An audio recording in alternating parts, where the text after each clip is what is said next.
Hello there. Sorry for the slight delay. I was under the impression that OBS was gaslighting me into thinking it wasn't capturing footage. In any case, welcome back to Sonic Adventure. You can just call me Stent. Last time, we went through the whole of Sonic's story, so it only makes sense this time. We start off with Tails, the Gohan of this series. I'll get into that a little bit later if I remember to do so. But granted, this one is probably going to go by fairly quickly, because of course, it's Tails.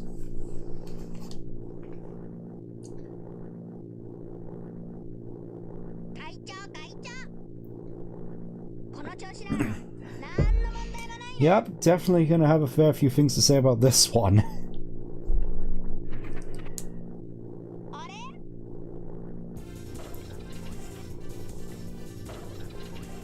I still think, despite him having the same issue as in the dub where he's still voiced by a kid and has to get replaced for the next game, still think he sounds cuter in Japanese.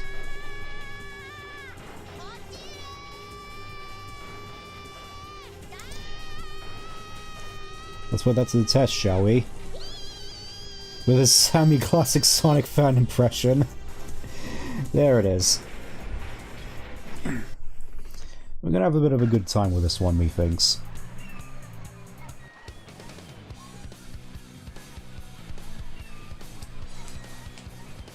And there he is, just, that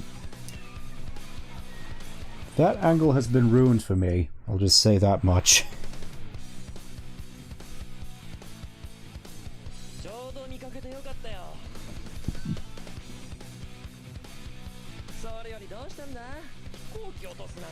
One thing that I'm not exactly the biggest fan of with regards to the Japanese dub version is that... yeah, I think that might have been the case, at least in English, them, the VAs being siblings for Tails. We get to see this again. Wow! My voice is too deep for that.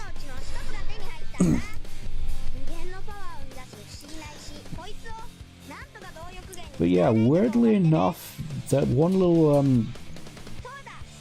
thing that I liked about the dub is that with each story, all the dialogues take place a little differently, being more focused on the character you're playing as and their perspective. But here it's not, it's a bit more universal.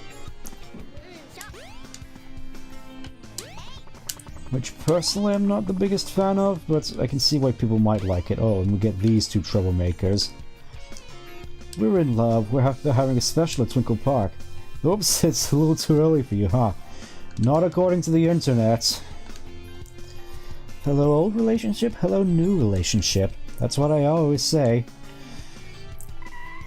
You were probably seeing someone a bit more faithful, weren't you? Probably spending 9 to 5... working hard just to please you, honestly. So yeah, with the mods installed, I have a few extra moves in mind for Tails, but first let's get his first upgrade, which you can get right away, the Jet Anklet. This allows you to break most of the levels in half.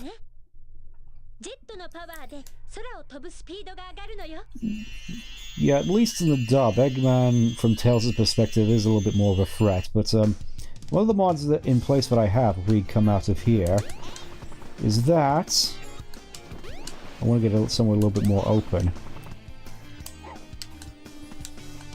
Huh. I think the mod I have on it is either disabled or... I'll have to look into that. Tails is normally supposed to have his own spin dash.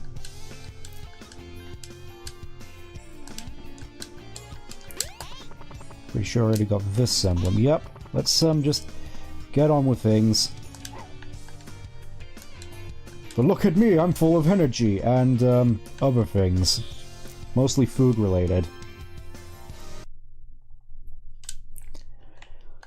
Then we can just fly all the way over here. Oh, we actually mentioned Tails this time. Well, there's a mod which gives Tails a spin dash, and Knuckles, actually. It's not quite as powerful as Sonic's. You probably have to see after stream if I actually have that installed. Not that we'll get to see it with Tails, unfortunately.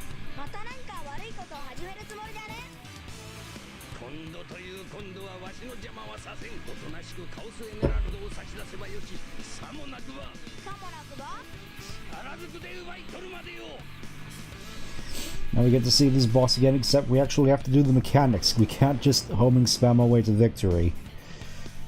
Still think this is a major step down from some of Eggman's robots, even back in like Sonic 2. He just bolted a bunch of stuff onto his old Eggmobile rather than stuff like the drill car. Suppose it's better than whatever you used back in Chemical Plant, but regardless, it's still not exactly the most imposing thing. Oh yeah, and I remember to actually enable the HUD this time, so we actually get to see how crispy it is.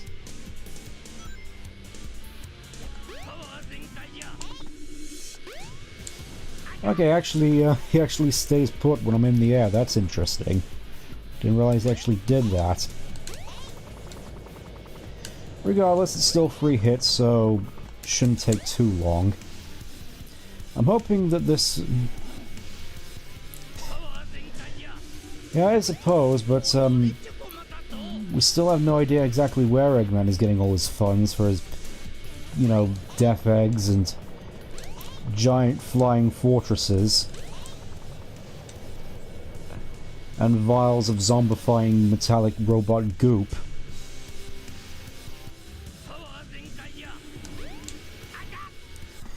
There we go, still not anything to write home about.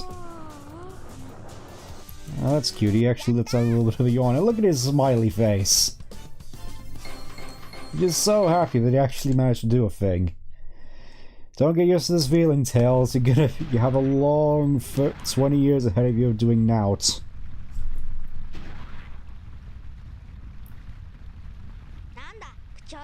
He's just so full of hope.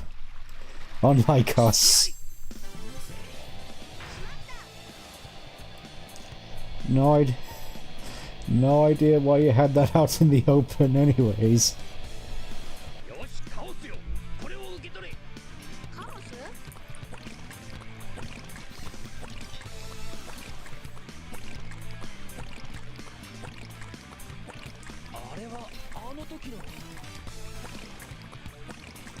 Well, that's pretty interesting. In the Japanese, he doesn't have any dialogue there, as opposed to in the English, where he's just like, "What do you mean, monster?"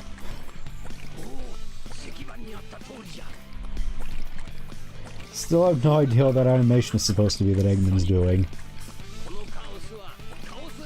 No idea what most of Eggman's animations are supposed to be. Oh, good evening, I'm glad you could join us.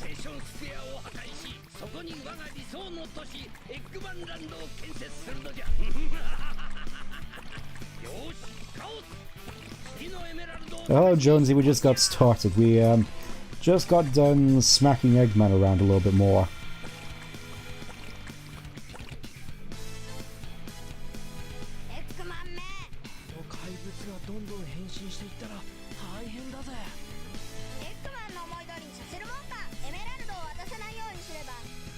So the plan is just gather the rest of the 6 emeralds and do what exactly? I mean, it's not like you can go super. Chaos has already eaten an emerald, so... What, just hold on to them and hope that Eggman doesn't just snatch the rest of it at some point? It's this whole plotline in particular that makes me wonder why they never bothered to try destroying the emeralds, so... Purely for asset denial, if anything. I know we can go back and forth as to whether the emeralds can actually be destroyed, whether or not they have the same restorative properties the Master Emerald has, where you just put the pieces together in one place and they just reform into an emerald, but I figured it's at least worth a shot just to keep the emeralds out of Eggman's hands. Oh yeah, now that we're doing the beta version of Windy Valley, I can't just break the level in half instantly. I actually have to do platforming. As opposed to the original version where you just stay in the air for the entire level and just win. Oh yeah, and we actually get to see Tails use the jump panels, which he doesn't do in the final game. I think we can just breeze past most of this though, just...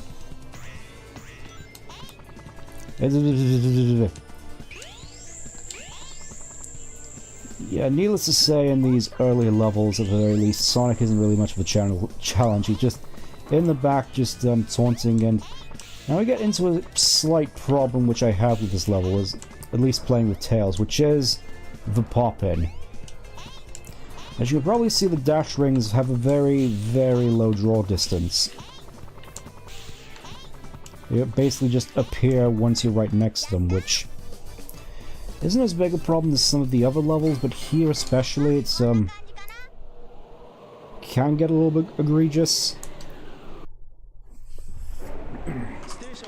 Thankfully, at the very least, I'm used to it, so that's one level down already, 5 more to go.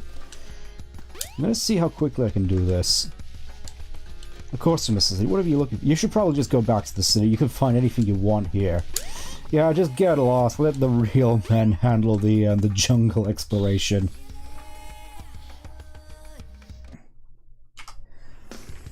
Nighttime already. It seems that Tails somehow got here later than Sonic, which means, of course, we don't get access to the sewers. What have you got to say, sir? Pinball machine at the casino. It's called Nights into Dreams. I want to play too. Oh yeah, I didn't get to showcase Nights the last time I was here. That's a shame.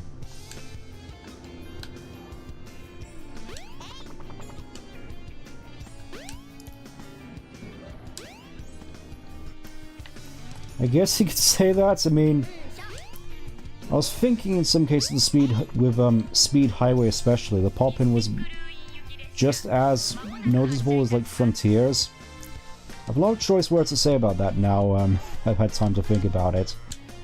Neon lights, funky music. This is the casino everyone's been talking about. I think it's a bit too much for me. Yeah, I can hardly blame you. Good food. Station Squidiner. That's a bold claim. Alright, I forgot I actually have to use my brain. I hate that. I hate when I have to do that. Alright, and then some jump cut into the sewers. Don't even get a chance to play in the casino. Just straight into the sewers. Into the sewers with you, Tails. You little orange rat, you.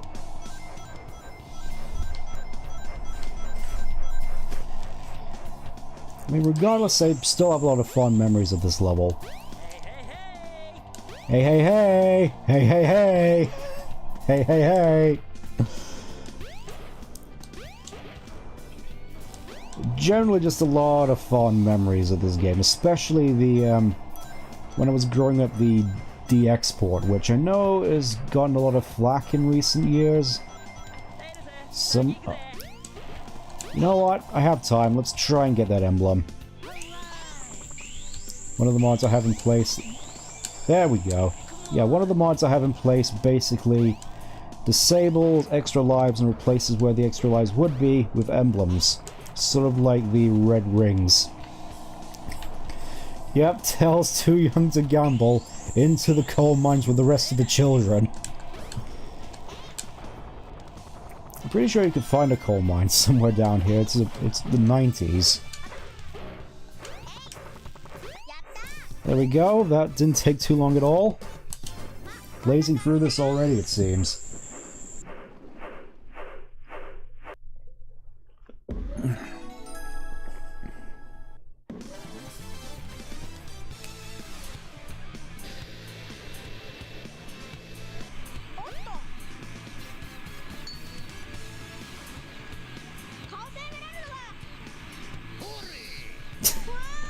You know, I can't help but wonder why exactly Eggman doesn't just keep using the sleeping gas. It seems to be crazily effective, though why he doesn't just end them right then and there when they're immobilized and unable to stop him, that's,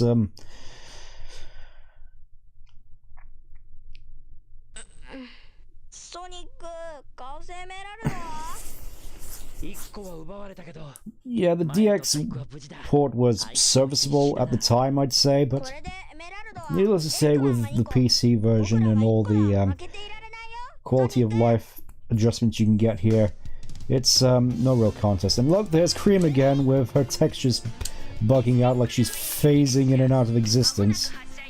There she goes.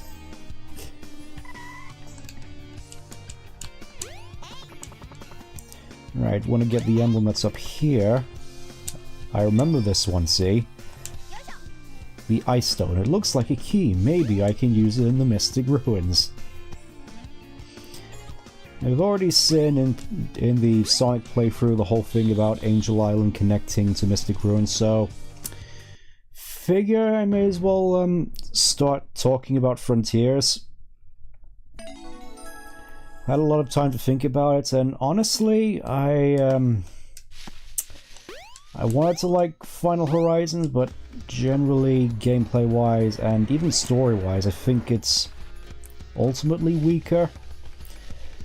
Like, if you got like a part with Oranus Island, with Tails, Knuckles, and Amy getting the Emeralds and Subsonic, that could have been fine on its own if it was just in the base game, but the way they did it in Final Horizon with the characterization, it feels like a lot of it has been going kind of backwards. Like, Tails in Final Horizon is sort of the obvious example, because, you know, Frontiers, base game, his whole thing is basically trying to course correct his character into not being the cowardly sidekick and, you know, actually basically just doing a speed run of his arc in this game. You know, starting to get back into being his own flavor of hero, and then Final Horizons just seems to forget about all that, and he's still like a cowardly kid who's still needs to be encouraged by Tails and Knuckles. I mean, I kind of like the older siblings dynamic that Tails has with Knuckles, which feels like it mostly stemmed from Heroes, but I feel there could have been a better way of illustrating that. Yeah, it still is kind of weird that Tails doesn't have a homing attack. I get that they wanted to sort of illustrate the whole mechanics side of his personality, but I can't help but feel that sort of like with Amy, that's sort of a betrayal of his character in terms of gameplay, because, well, to put it simply, he's called Tails, not Brains. Sure, you'd think a character called Tails would have Tails as a primary factor in his gameplay, yet aside from the flying, which is made obsolete by the Cyclone, which, well, it's definitely cool to see. I love that it's back. Can't help but feel that it was implemented sort of poorly, though. Like, you could definitely see, like, maybe if they combined, like, Phantom Rush and the Power Boost gimmicks into, like, one sort of,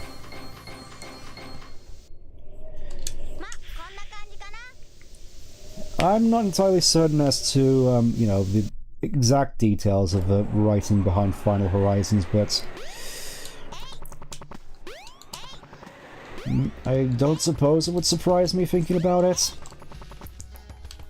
I mean, there were definitely cool moments, but definitely feel on the gameplay side a lot of it was kind of ruined. Like, Super Sonic 2 in theory is kind of cool, but then you get into that whole Goku problem, which was sort of why I was fine with letting go of Hypersonic. Because you get that whole thing where Sonic is just so much more powerful than the rest of the cast. Just like with Goku in GT.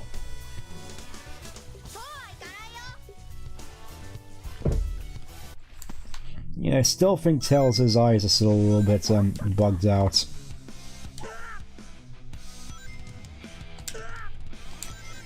Yeah, unfortunately he doesn't do his funny "oh no" here. Which, still pretty sure that was from his earlier English voice actor, which sounded more like something you'd see in like a early comic book movie / cartoon. It was very distinct. Tails, why were you holding on to those?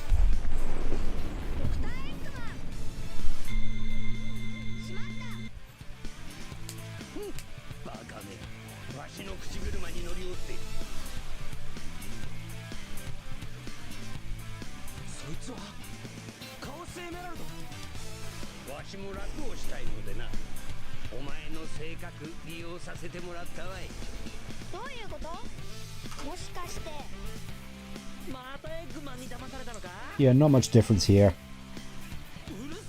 Usai!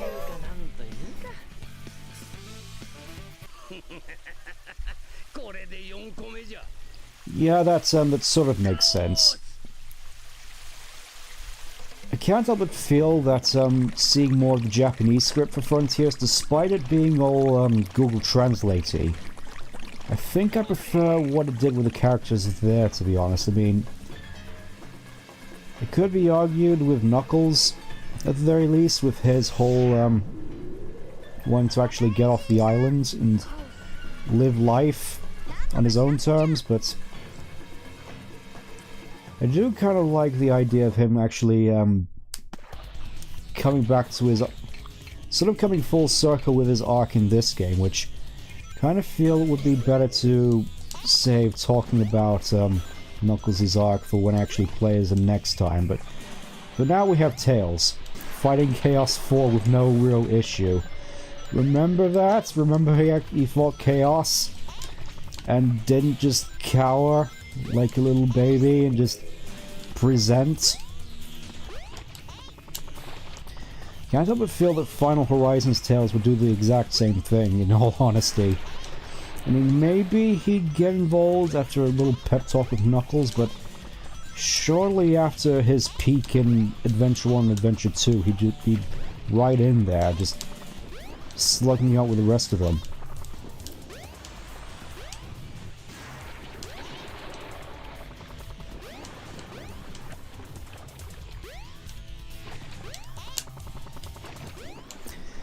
Yep, still think this boss is still kind of naff, to be honest. Mostly just waiting for him to resurface.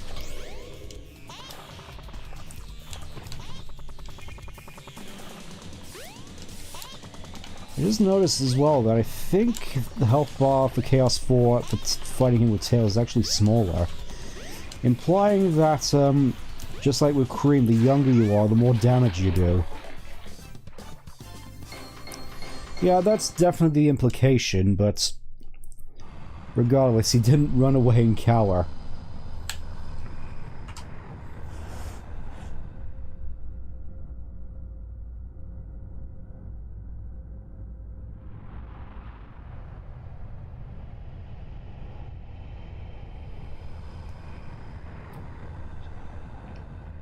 Just thinking how imposing this must have looked back in '98.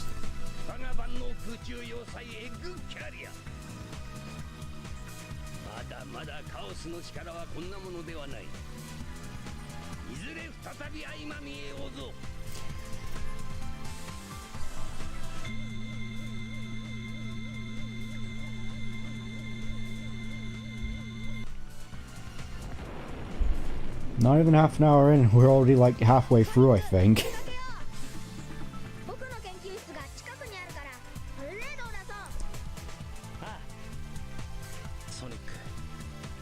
At the very least, we're getting up to a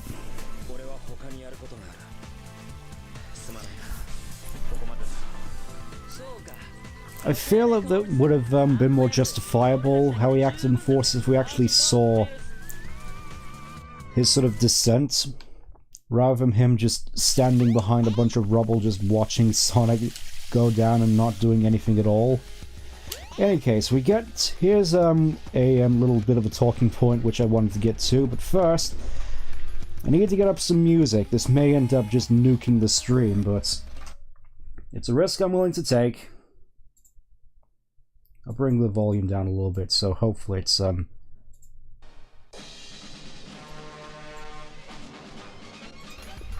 guessing you can't really hear that, but just want to be on the safe side.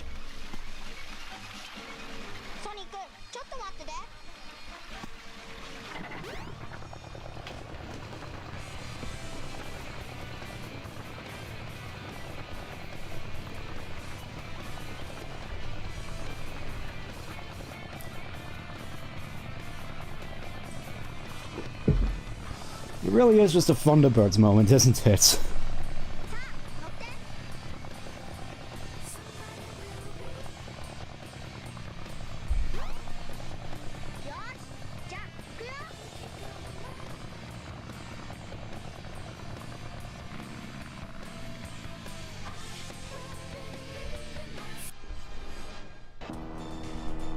Yeah, sorry about that. Just still seems crazy to me that they just gave Tails this massive Thunderbirds reference and yet nobody ever picked it up. It's like a massive part of his character, even like in Sonic X, where he still put those collapsible palm trees on the side of his runway on his spaceship in Sonic X. It's just... I know it's implied he got it from Chuck.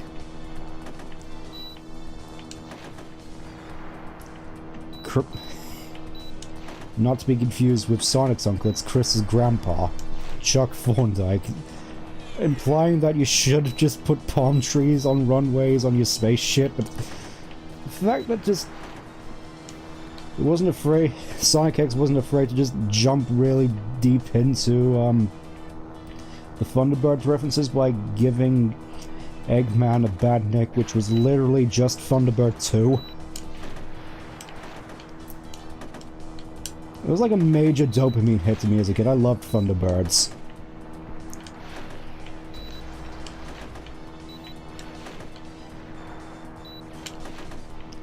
Yeah, that's another mod I put on, just to basically replace the machine gun sound effect with the one from Sonic X, so... hopefully it sounds a little bit better. As opposed to just... stuff like that. Just add a little bit more of that crunch. Oh yeah. I mean, obviously you don't really want to be using the machine gun here, you want to be using the homing missiles to actually rack up points. As you're more likely to actually hit stuff.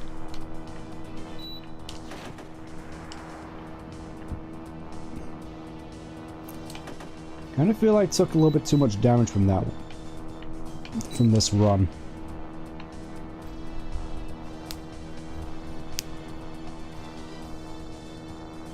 But yeah, that's, that wasn't so bad, was it?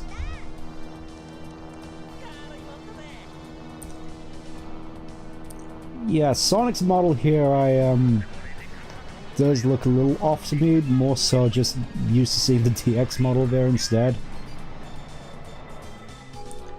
Proportions of it look kind of off to me.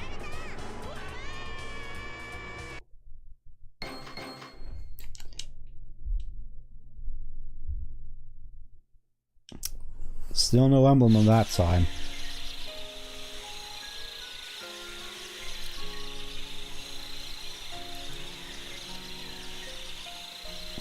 Yeah, it would have been crazy if you actually got the Scrap Dragon boss working. That would have been great.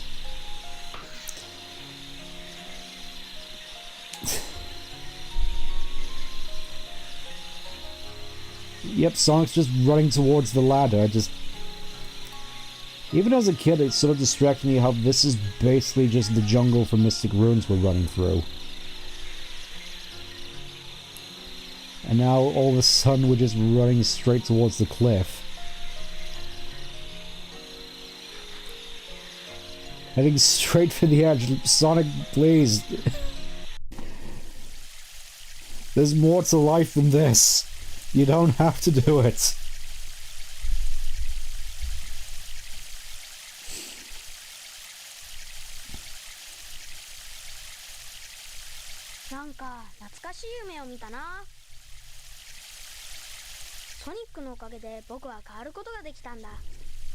Yeah, I remember we had no problems taking on a giant robot in space.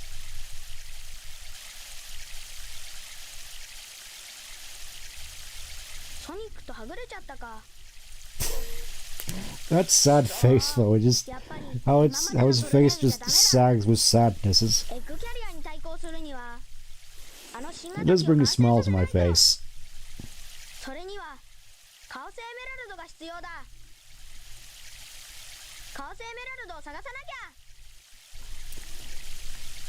Alright, we got our next objective. Oh yeah, that face. First, I see a huge ship, but even more shocked as you fall out of the sky. Are you okay? Yeah, apparently Tails' bones are made of adamantium. Still have no idea what exactly the anatomy of Mobians are. It's like, sometimes you can survive falling to death, other times you can't. The trains are on strike, so we're basically just stuck here. Sending out a second party. Ah, so you fixed that trouble with the trolley, eh? Let's head into the jungle and see what we can find. Look at that. Let's see what we can find in the actual, You know what? We'll save that for Big's playthrough. Yeah, kind of crazy he managed to just survive that fall from space in, Final Horizon / just Base Frontiers. Like, somehow he managed to survive that as Supersonic, and yet Shadow gets shafted and just loses his memory. It's like, how fair is that? Sonic is able to survive a fall from space just fine, but...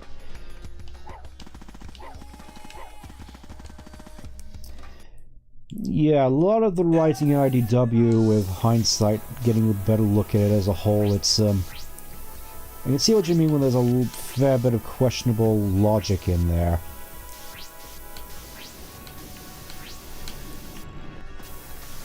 Though, to be honest, I haven't really spent much time actually reading IDW, mostly because of,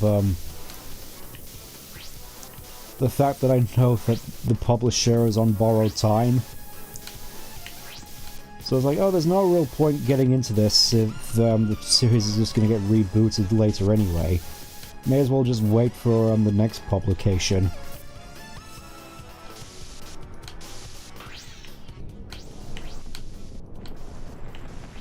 Still kind of weird the Sandhill level never got utilized for everyone outside of Tails. I mean, Sonic gets to go through here, but he's basically just a model swap. Imagine if this had been an actual level, though.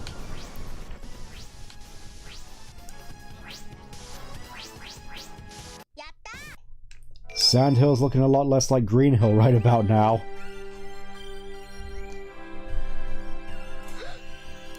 Yeah, I get what you mean by that, just... I've heard a lot of discourse around the IDW continuity. I mean, I get that it started off pretty great with Metal Virus, but I feel this year as a whole has just not been kind to Sonic on the narrative front. Let's talk to some of these echidnas. Hopefully Ken doesn't get any ideas. I think, therefore I am. That doesn't sound very echidna of you. I just can't sit still. We're too hyper. Hyper Knuckles confirmed. Well, well, well. Well, well, well. Now let's just go with the ones that actually... Our chief is Pachacamac. He is fearless, brave, bold. With him we can never lose. We owe everything to Pachacamac. I've heard mixed things about Prime, in all honesty. I mean, I think hearing some of the dialogue and the writing of that show, I just think I very quickly just came to the conclusion that it's not exactly for me. A little too old for it. You should look for the rhythm band. When you wear it, you can spin even faster, almost as though you were dancing.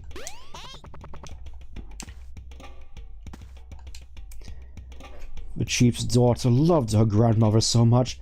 The country was a lot smaller back when Grandma was... So what, are you like her brother or something? Why are you calling her Grandma? Pac-Man. But the chief wanted to expand his kingdom. After Grandma's death, he made his move. He did well. He quickly took over the surrounding areas, but his daughter didn't like what he had done. Ooh. This classic moral quandary, which I feel could have been expanded upon a little bit more.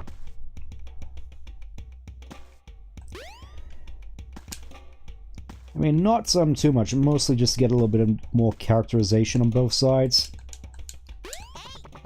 Yeah, I think we just go pick up the ribbon badge at this point. In case you're wondering, I plan on doing all the characters in order of the to call flashback. So we had Sonic as a little bit of a teaser. Yep. And now we're doing Tails, who is the earliest. There we go, ribbon badge. Speed! There you go, I did it.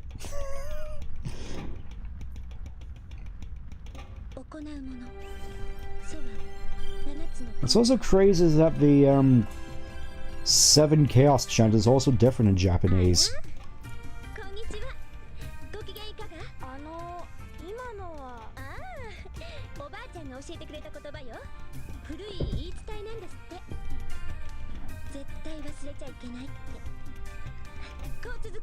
Yeah, it does seem kind of straight. Anyways.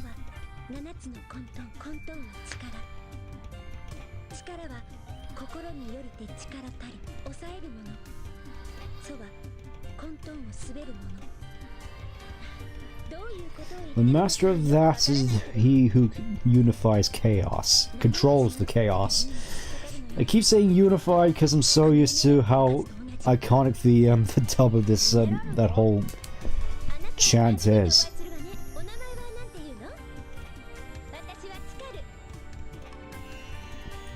And we don't even get to any dialogue with her. It's like, yep, you've gotten what you learned, you're out. Anyways, oh, there he is, he's just waving, and before, oh lord, he coming, oh lord, he coming, oh lord, he here. Yeah, that's really feels like a thing with the dubisms in general. They kind of lose a bit of the original point, which is kind of why I prefer the Japanese dubs of these games in general. I wanted to change that up a little bit with Frontiers originally, mostly because of how much more involved Ian was with the whole thing, but and with how the Japanese script is basically Google translated for a fair bit of it, but I think that's a trend that's not really going to change anytime soon. Probably not going to do the Thunderbirds thing again. Yeah, at least in early dubs. I'm gonna be the one who says it. I didn't think the 4Kids dubs were all that bad. In hindsight, it's just... Oh yeah. I mean, you could argue that, but then of course you have all the Sonic games in the 2010s and how their writing tended to go, and I don't want to think about it anymore.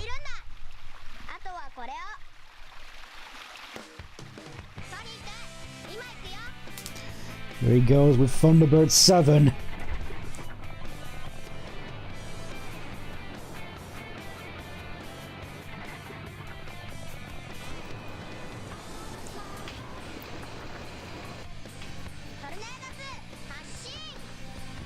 Anyways, yeah, the 7 Chaos chants. Admittedly, I do have a still bit of a soft spot for it, mostly because of Nazo Unleashed and how it's used there to justify copying the fusion from Dragon Ball, like everything else.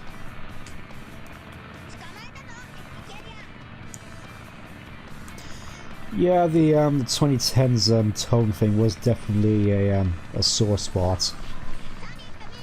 Only question is whether or not they the Sonic games of the 2020s will change that in any way, or whether or not the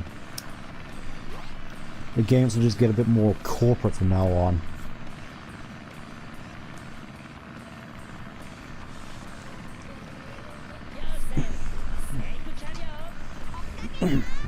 Because that, admittedly, with Superstars especially, and Dream Team, that has admittedly become a bit of a worry for me with Sonic this year. Yeah, and I also got a little bit of a health bar to indicate that it's the Tornado too.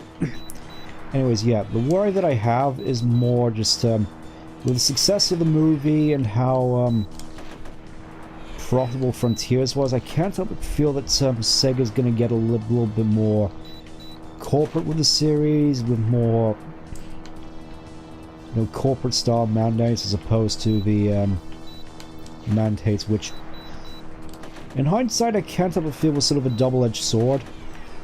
Sure, it limited some of the characters, but at the same time, given what we've seen with the original characters in IDW, I can't help but feel that might have been for the best, given especially how a lot of comics, especially those published by IDW, have devolved into, like the Transformers ones, for instance. I heard those got pretty not good after a while, and the G.I. Joe ones, and basically a lot of stuff which has since been cancelled publication, just moved on to other people who could potentially produce a better comic publishing, if that makes any sense. Just, yeah, IDW, it's heard a lot of bad things about them as a company.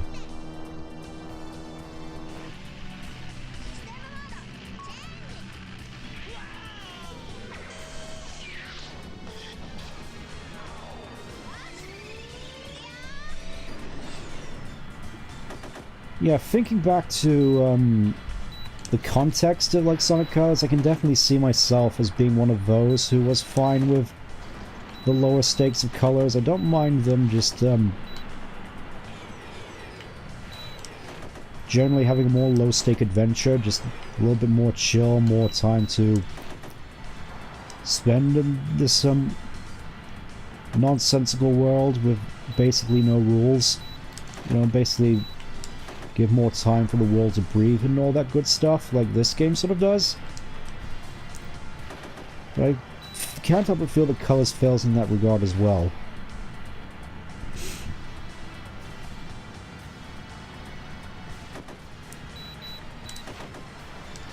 Yeah, I've definitely heard that complaint. Again, I can't help but feel that it's their way of bypassing a lot of the mandates with regards to the veteran legacy characters.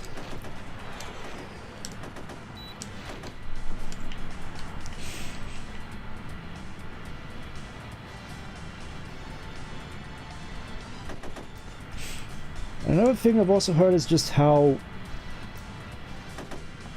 generally the writing for characters like Sonic and Amy has just not been that well received. It's something that I kind of want to get more into when we actually get to Amy's story, which, granted, probably won't take very long at this rate.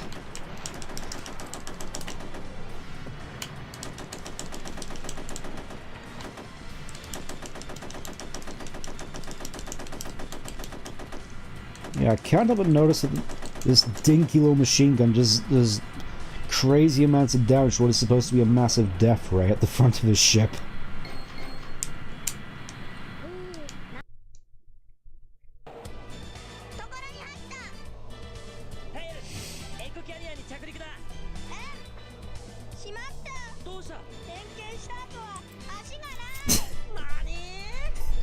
Still think it's funny that he didn't think to put landing gear on Tornado.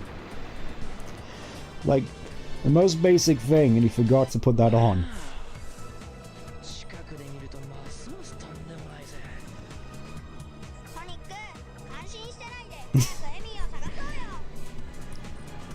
Yeah, no time to have a look at this amazing piece of engineering, Sonic. Just shut up and go find your girl.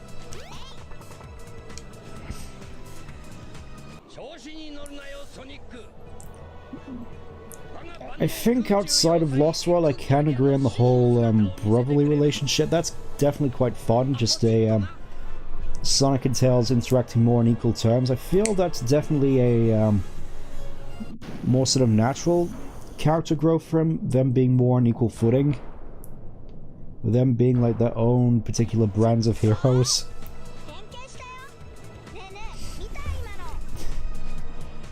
What were you saying before about shutting up and going to find my girl, Tails?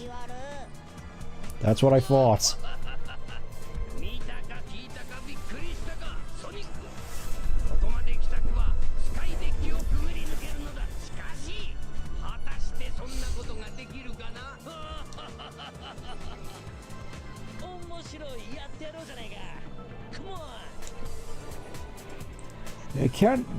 I will admit, hearing the dubs, the Japanese dubs again, it really really getting a lot of flashbacks to Sonic X. Like, it's one of those things where I almost feel compelled to go back and watch it again, but then I realize, oh yeah, Sonic X isn't actually all that good.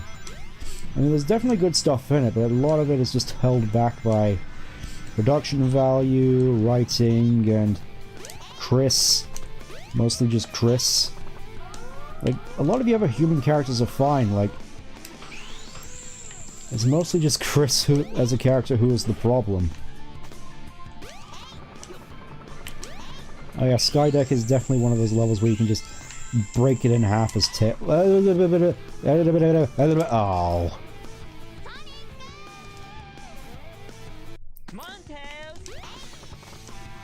I'm also...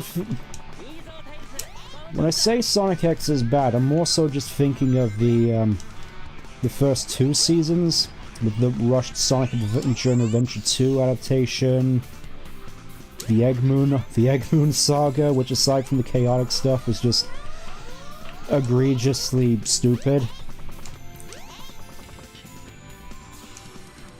It's one of those situations really where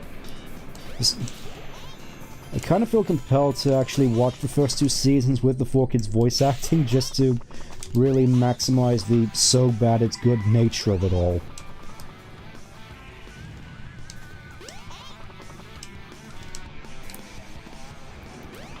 Yeah, I feel the whole loneliness thing with Chris's character could have been a bit better off if he wasn't just a rich kid with... Really? Interesting.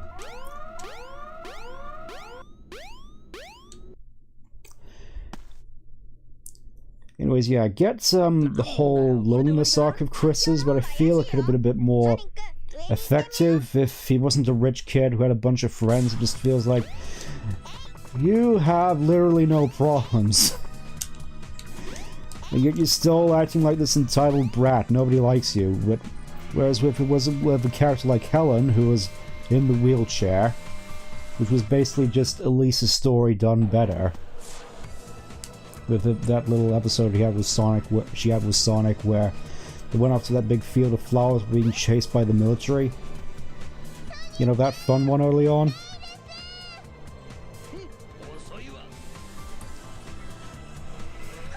If she'd been the protagonist, I think a lot more people would have found it more entertaining. If it just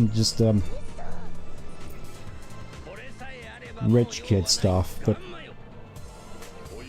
I suppose you could argue at the same time that generally would have been better if it just focused on the Sonic cast and just had far less of the human element to it. You know, give us what we actually wanted to see, but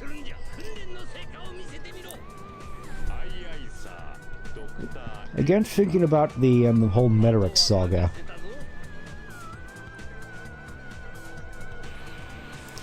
Yeah, the whole thing about him having friends really just sort of exemplifies the entitled nature of it all. But with regards to Season 3, I think it's sort of universally accepted that Chris shouldn't have come back. It's like he completed his arc, he's done everything he wanted to do, we got everything we wanted out of this character, now he's just put him aside and let's actually focus on what we want to see.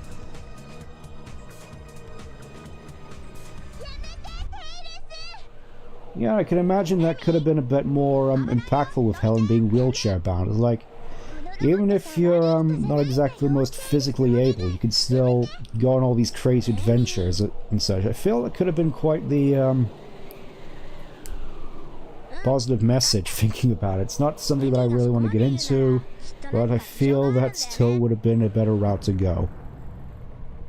But thinking about the MODDED saga, I can kind of see the whole thing of it dragging on a little bit too long.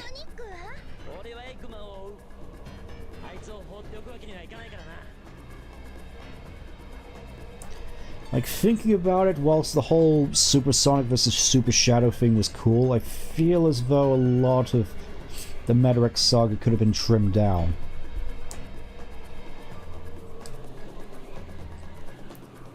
Oh yeah, we also get to see this funny scene of just Tails and Amy zooming past the FMV.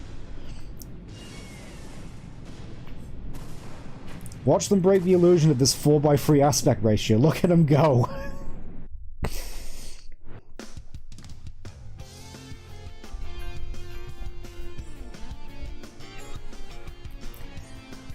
Kinda weird that Tails is just casually floating down without even flapping his... He's just flapping his tails, he isn't even spinning them.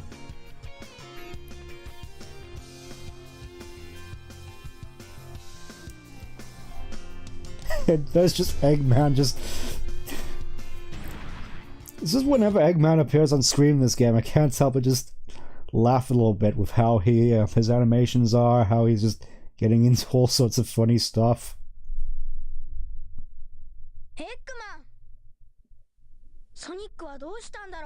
I wonder what happened to Sonic. I had to get one in there.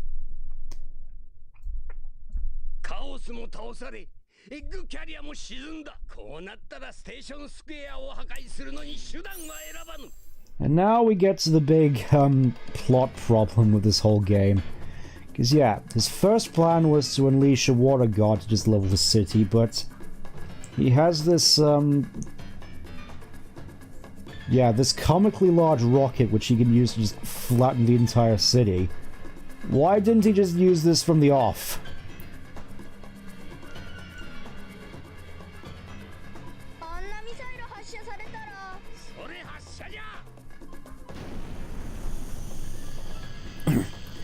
Yeah, I could definitely see the whole Metarex-Seedrian relationship definitely being an interesting idea. That was definitely quite cool. But I definitely feel that a lot of the plot could have been trimmed down, especially like when you get close to the end, before like the final battle, where it's just revealed, oh, Dark Oak just has all the emeralds now. It's like, oh hey, our limited episodes is wrapping up, we may as well just give him the emeralds right away.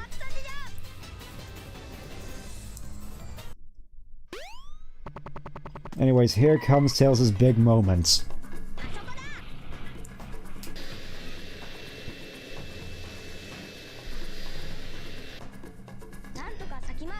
I mean, I'm pretty sure he was gonna level Station Square anyway with Chaos.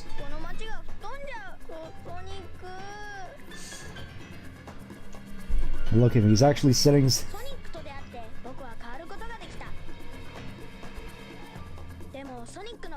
Yeah, he's realizing he can't just stay in Sonic's shadow forever. He's gonna become his own flavor of hero.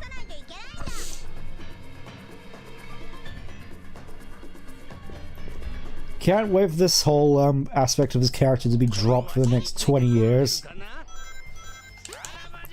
Also, yeah, this also has an issue with popping with regards to the dash rings, and most other aspects of the level in general. And we still get, I mean, the general level geometry doesn't pop in at the very least. It's mostly just level assets like this, these platforms, the dash rings, the moving platforms, the springs.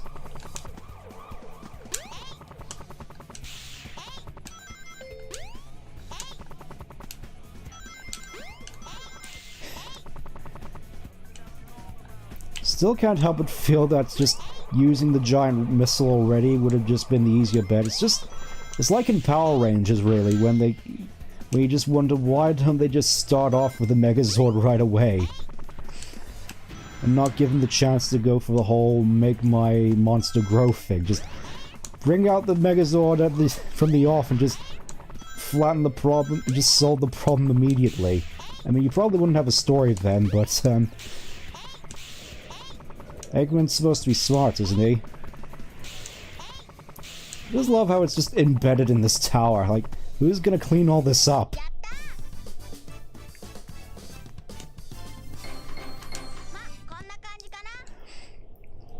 Oh yeah, Sonic at this point is just wandering through just ancient temples, running away from Indian Jeans boulders.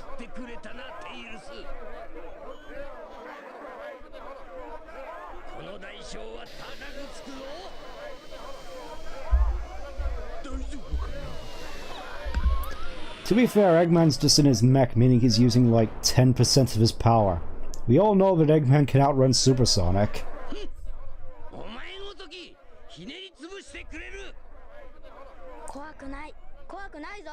Yep. I gotta admit, when I got to this point in the game, admittedly Tails sort of became one of my favorite characters as well for a while, just for how his story sort of resonated with me. Oh, that's a shame. They aren't showcasing the man Furry. That's a bit of a disappointment. I was looking forward to that, and yet it's apparently been cancelled as opposed to just having Chow in Space 2.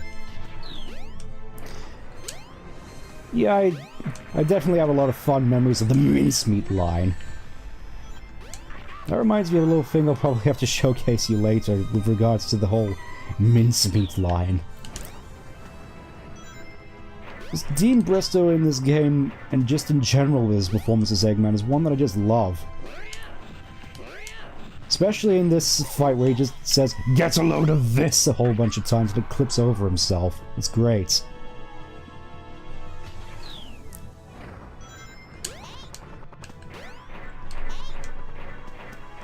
Like, could you imagine this Tails in Force's version of Tails going up against this? You'd probably see this right away and just run along with all the civilians, just wait for Sonic to show up. Pretty sure he doesn't in this game, since Maria didn't exist yet. Get a load of it! Get a load of this! So there we go, an hour in, we've already done Tails' story. How about that?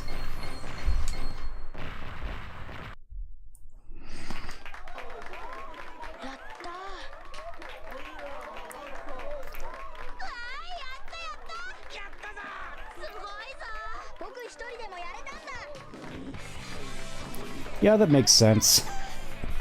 Him just saying that as opposed to, "Get a load of this!" Still love that line. But, slight issue I noticed with this whole thing. Apparently, according to this, in the time it took Tails to fly all the way to the Mystic Ruins, Eggman somehow managed to get back to the Mystic Ruins, back to, Final Egg, just in time to fight Sonic with the Egg Viper.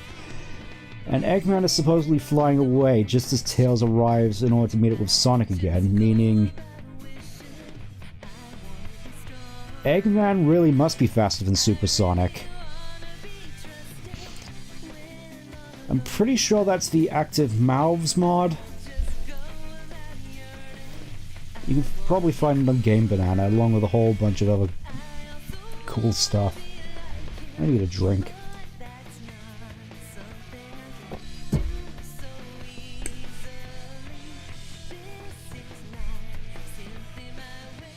Yep. Just as well as another little time discrepancy we'll get into it a little bit later. I cut off, that's a shame.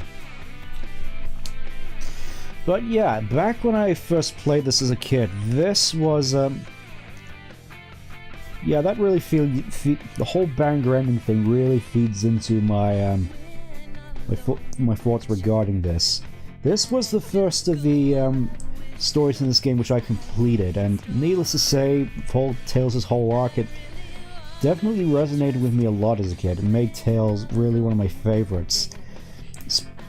Basically up until I started liking Shadow more, then Metal Sonic more, then Knuckles more, and then nobody more during the 2010s. At that point, my favorite character became Gamma. Mostly because he had the good graces to actually, I'll probably save that for next stream when we actually play as Gamma. Yeah, I get that a lot.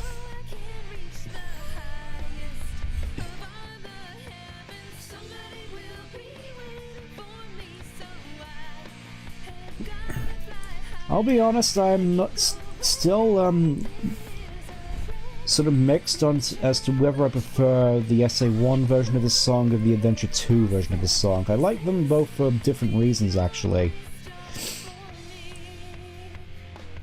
I generally prefer the melody of the Adventure 2 one, but I think I prefer the lyricals of this version. Plus the sick guitar riff in it, that's always nice. Always love a good guitar riff.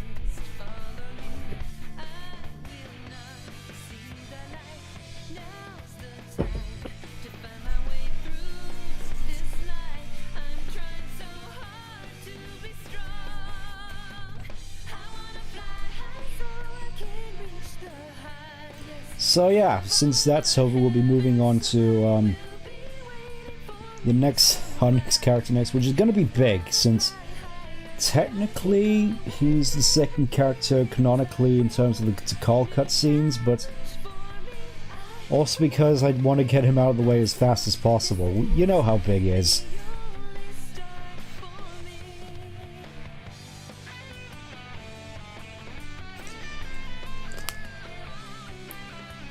I'll be honest, I didn't really see the whole, I don't really see him regressing in Adventure 2. It's like, he takes a lot more initiative in Adventure 2, going off to Prison Island to save Sonic, then making the plans to get into the base, making way to clear way for Sonic, and then on the arc coming up with a fake emerald plan, which, kinda crazy, he just came up with a fake emerald when they needed it most, but regardless, I still think with regards to that one scene in Adventure 2 with the airlock thing,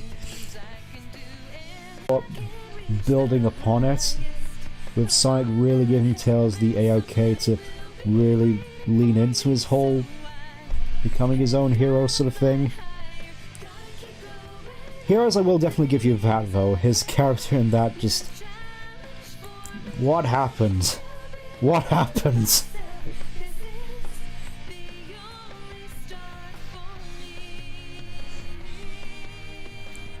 I always thought Tails was wearing lipstick in this little frame of his. It was a little freeze frame.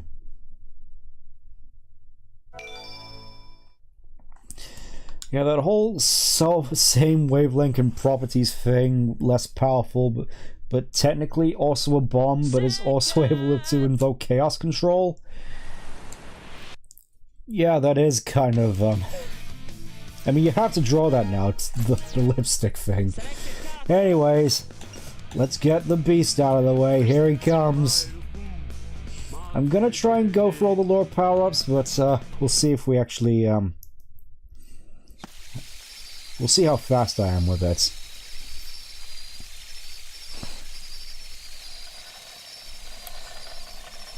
Look, his little windmill's actually turning now.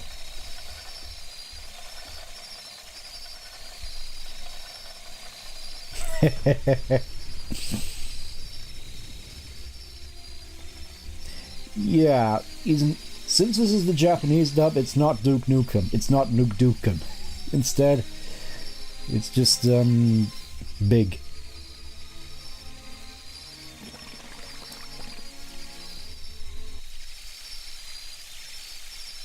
So what exactly compelled Chaos here to get himself eaten by Froggy? I mean...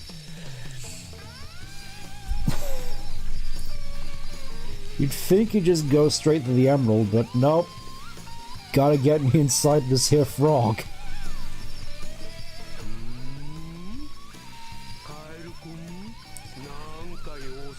I do think Big's voice in Japanese is a lot more befitting of what I expect of him, being a bit more laid back. Not exactly single-digit IQ, but just... you know, a big, laid-back guy, kind of all soft-like. Look at that big, bloated face.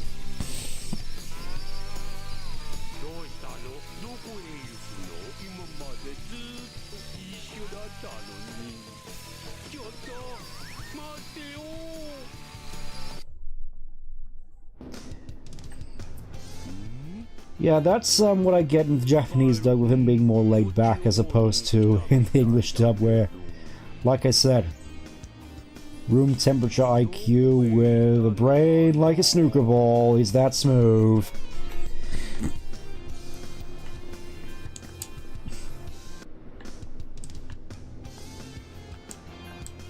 train staff to take it very seriously. Just train strikes really do seem to be a meme throughout all of places where there are trains. Anyway, let's go get the lure power up. I know it's not really used.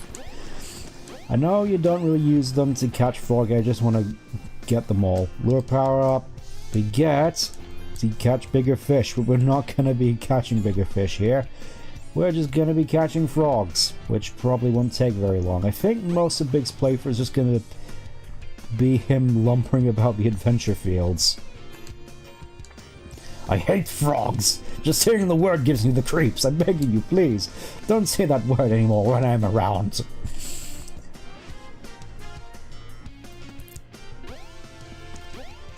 Yeah, I can definitely see that. Just... I feel the voice directing in English has a sort of history of being questionable. Like, Frontiers is the obvious example with Sonic's voice being lower than mine.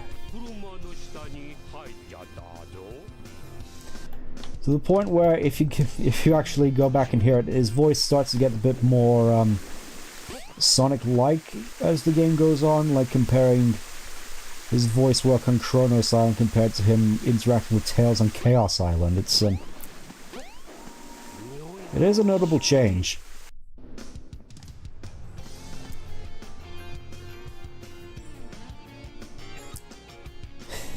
Look at his arm just clipping out of the window. Can I get it? Thank you. Yeah, I don't really mind Roger's performance in Frontiers either. It's just different is all. I get a lot of people say he sounds a little bit more Knuckles-like. I think more sort of goes to show whether it's questionable as to whether Roger was the best pick for Sonic. I mean, he's a good voice actor. It's just never was quite sure whether he was the best fit for a character like Sonic. Oh yeah, Amy's voice in recent times has definitely been quite the inconsistent. Whether it's her girl boss portrayal in Boom or her Minnie Mouse portrayal in the early 2010s with Generations and especially Free Riders, like, what the heck happened in Free Riders? It's like all throughout the 2010s, I just completely forgot who Amy was supposed to be as a character. It's something which I feel I'm going to have a lot to talk about once we get to her campaign, which, considering Big, probably won't take very long.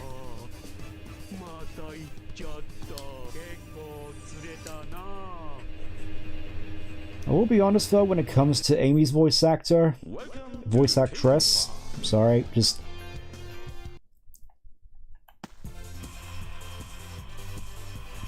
Oh yeah, the whole nagging thing definitely, I definitely get that. Honestly, feels more annoying than she ever did in the 2010s, at least. Going back and watching old Sonic X episodes, I will admit I actually kind of like Lisa Ortiz's portrayal as Amy. Mostly just how much energy she puts into the role. It's... Say what you want about how she was portrayed, in the 2000s games, whether or not you consider her hitting Sonic with a squeaky mouth to be domestic violence or whatnot, but the amount of energy Amy had back then was just mesmerizing, for lack of a better word.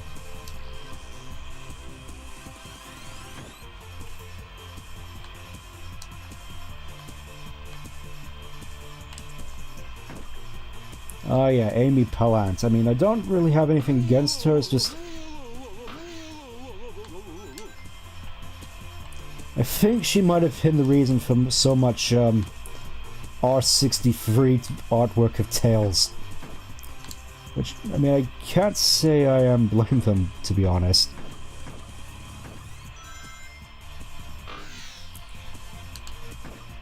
To be honest, I feel by Black Knight, pretty much all the voice cast have pretty much got their roles down as best they could.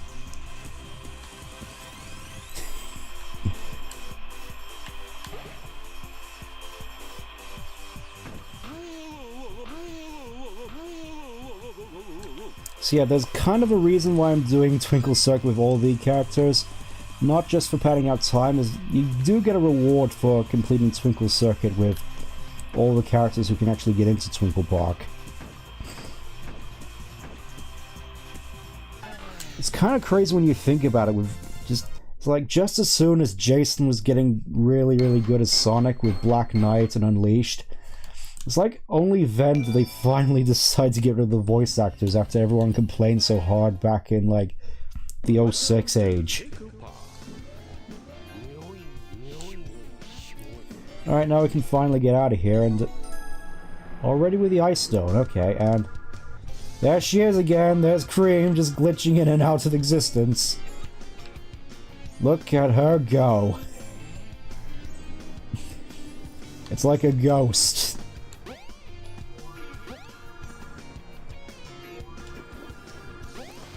If I can just get up, please. I beg you. Let me up. Let me up.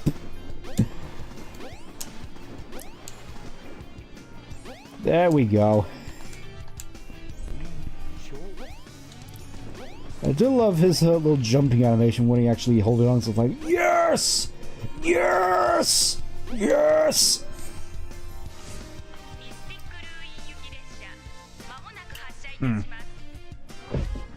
Now correct me if I'm wrong, pretty sure Big has like 4 lure power-ups. We've already got 1. We can get to here. 1 in Ice Cap, 1 in the jungle. I want to drop off the Ice Stone first and then head for the jungle, because we're probably not going to go back there for any extended period of time.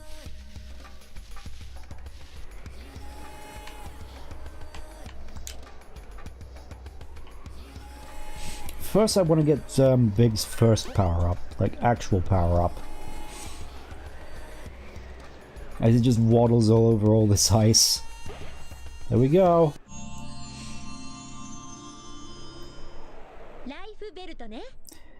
Admittedly, getting the life belt is always a new sort of experience for me, mostly because as a kid I didn't really get...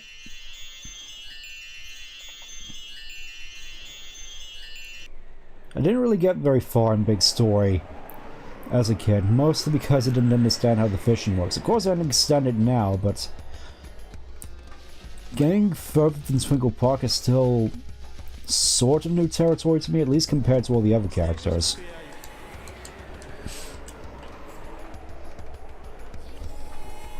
The crazy thing about Kirk as Shadow is that I've seen him actually pull off a pretty natural voice for Shadow in like Kingdom Hearts. Like when he voices Sayax, that sounds a lot more Shadow-like to me than his actual voice for Shadow in the games. It's still, again, it's just the voice direction, it's just weird. Not sure what you mean by green-colored stones.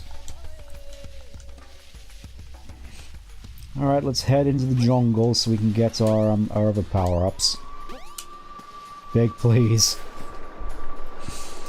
Oh yeah, while we're here, we can also see Big's funny ladder animation once we get everything we need to. As we venture into the fog, the mist, the smog.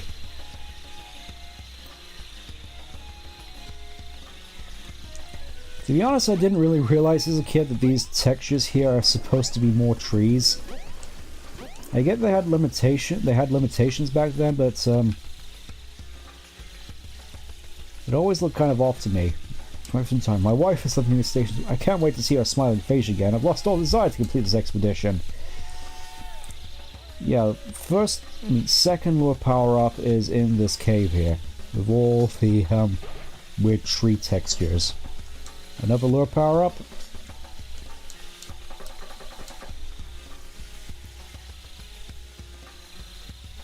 At least I'm assuming these are meant to be trees. If you look at them, like, you can see foliage, you can see maybe what looks like trunks. Yeah, I can see why you'd make that sort of, come to that sort of conclusion. The textures here aren't exactly the best.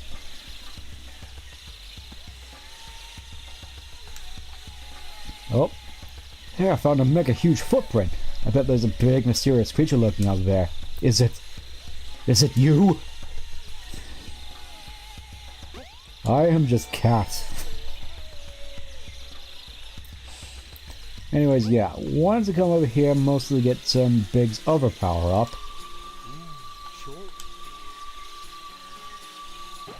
Kinda crazy how Big hardly has a roof here in a jungle which is likely filled with rain. There we go, all souped up and ready to go. I think we can mosey on out of here now. Very slowly. Sort of leads me into an interesting quandary, really, with regards to a lot of the characters in this game. Like, a good example being Amy, with apparently how her hammer is in Western media seen as more taking on this more Mjolnir status than rather just being a plain old squeaky toy mallet, which I'd say would explain how it's able to destroy robots, but at the same time, Big's fishing rod can destroy robots, and a 6-year-old bunny can destroy robots just by jumping into them like everyone else, so I think that's more just sort of Robotnik's badniks generally being pretty pathetic more than anything, rather than just Amy being abnormally strong. Which I feel is definitely something which I definitely noticed more so during Chronicles, when apparently she has a greater strength in the overworld breaking boxes than Knuckles does.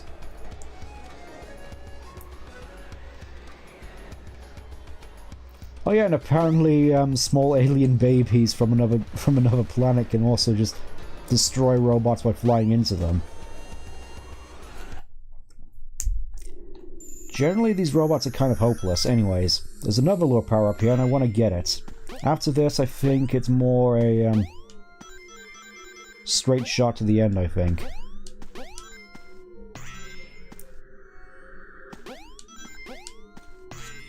Really thinking about it, Big's story doesn't take all that long at all. It's just figuring out how the fishing works.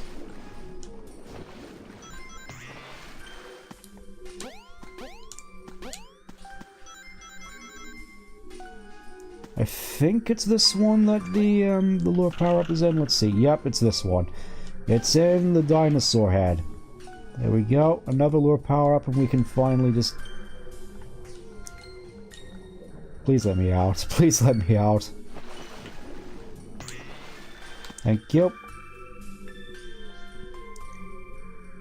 Admittedly, not the biggest fan of how little traction Pig has in this on this ice. Also, yeah, in this level you're supposed to throw around all these boulders to break the ice, but you can just sheer mass. Which leads me on to the point that I was trying to get onto earlier. Surely with this much mass, Big could just destroy robots by running into them. It would make sense given Big's gameplay loop. Of him not really, him just focusing on his fishes. Wisp vs. Chow. Obviously I'm gonna go with Chow. They were the original and they're the better ones. They don't look just quite so much like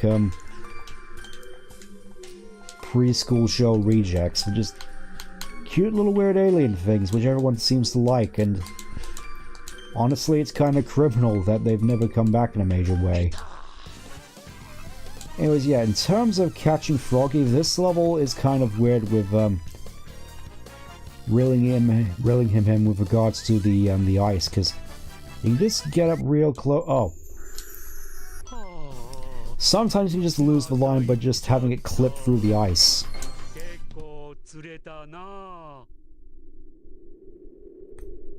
There we go. Oh, and it's nighttime already. Kind of crazy that Big doesn't just immediately get hypothermia, but just dunking himself into freezing cold water like this. I must have a constitution of like 40.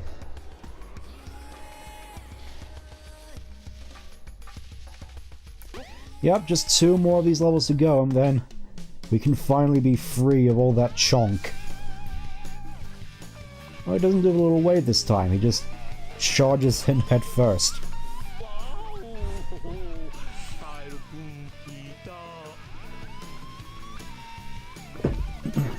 Could you imagine if Big had a roll like Tails and Knuckles does? Just all this mass is rolling at you like at worrying speeds. I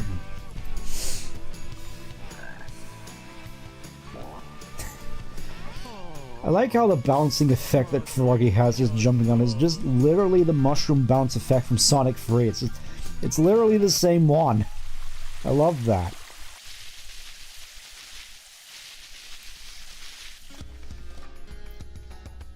This is an indication of the highest of qualities.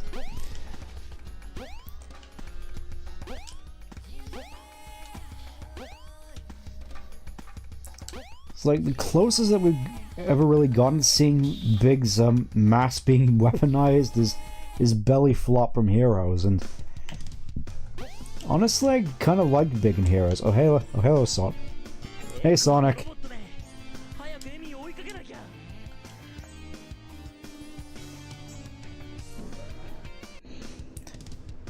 So this is apparently just after Amy got kidnapped and Sonic is just racing over to the egg carrier.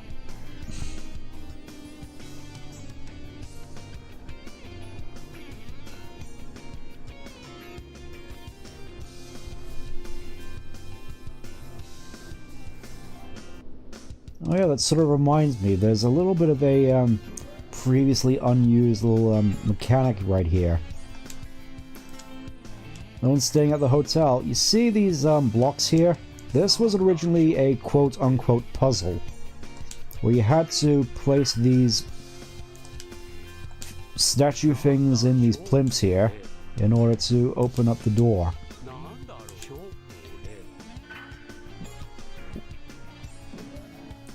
Why they're not just... Why this is suddenly like this now, I have no idea. It must have been a heck of a... Must have been a heck of a party here while Sonic was speeding around Speed Highway. You shouldn't just allow frogs to just hop in all over the place. Hopping off towards the beach. I think this might take the record as being the shortest of Big's levels. He's right there.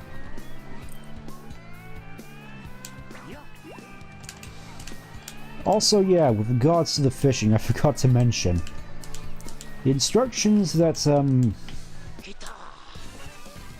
game gives you for actually catching fish isn't exactly the most clear.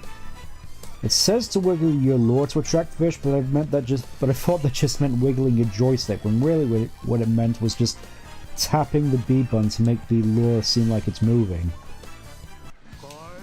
Thank you for swinging directly towards me, Froggy. And then for actually getting it to bite, I found the best method is to just hold the control stick down. Just hold down on the control stick until it lands. Here we go. There he is. Seizure Man.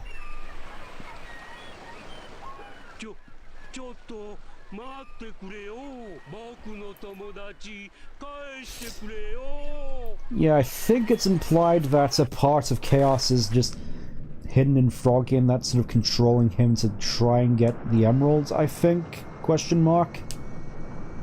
It's why Froggy has the tail. It's technically Chaos's. It's just controlling him, I think. And that's why Eggman wants Froggy, in order to get the completed form of Chaos. This is just a bit missing of him.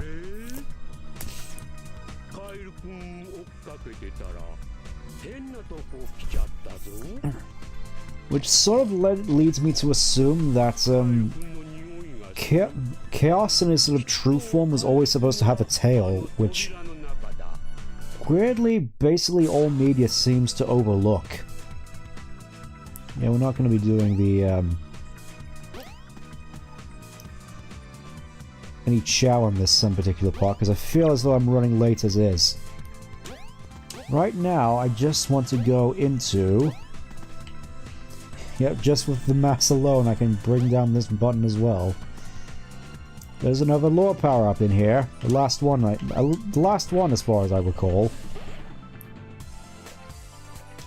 There we go. Now it's gold. With this, I can potentially catch anything, which could also present a problem. Alright, hot shelter time.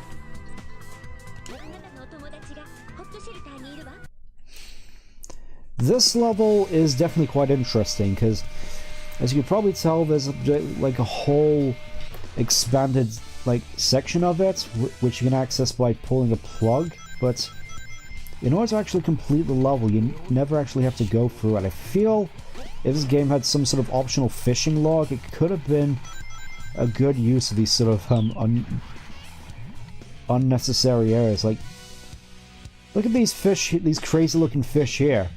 You never have to interact with them. Instead, basically everything you need is in the first room you can actually fish in, which is bizarre design for me. It's like, I think it's more so they had the initial idea for you to go for this whole level, but I think they realized that most people just wanted to get big story over with as quick as possible.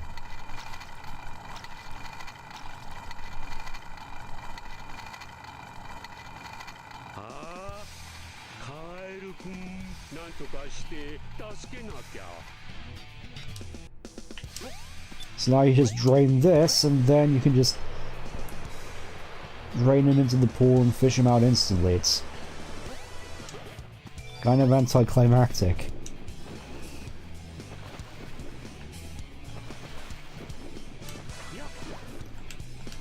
So, I suppose killer question of the day with regards to Big. Which did fishing better, this or Frontiers? Because I know Frontiers went for a more modern style fishing minigame design-wise, where it's more sort of a timing minigame. Whereas this is more sort of the more authentic to the style of fishing games, I think, rather than just being the traditional fishing minigame you see in every other video game, like Pokemon, for instance, or Final Fantasy. Come on, stop resisting. Stop resisting. Yeah, it is basically a QTE, but people seem to like the fishing there more than they do here.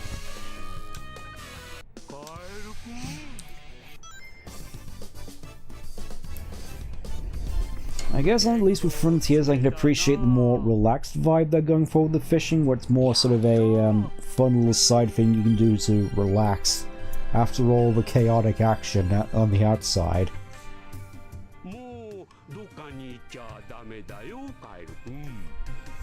Literally has him in like a chokehold.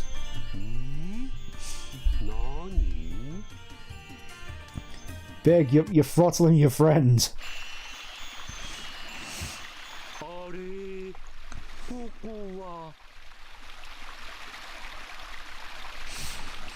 So yeah, I think this big cutscene is supposed to be the second one which takes place in the sequence. Like, we've been introduced to Nicole, and now we get to see her actually visit the Master Emerald Shrine with weirdly large looking Chaos Emeralds.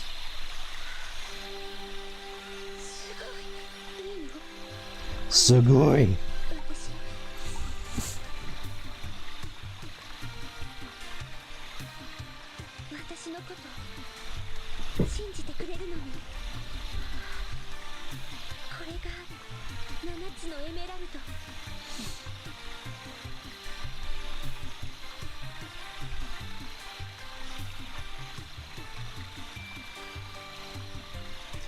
And here we get to see Tikal actually figure out her grandmother's chant.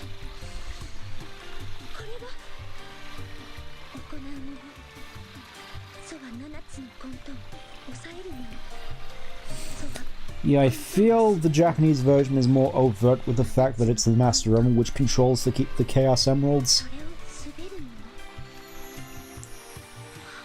rather than it being a bit more vague in the English version.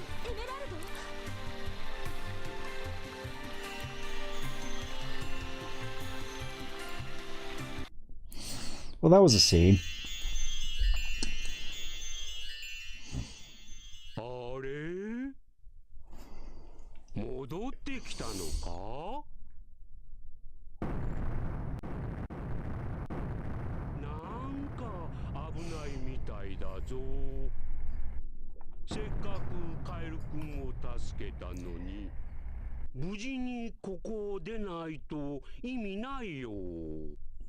I feel this whole thing is sort of the big charm of Big.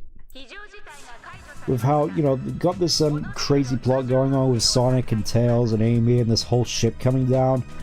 And then there's Big as just sort of this outside observer, this everyman, just looking in at all the wacky adventures and being like, what is going on here?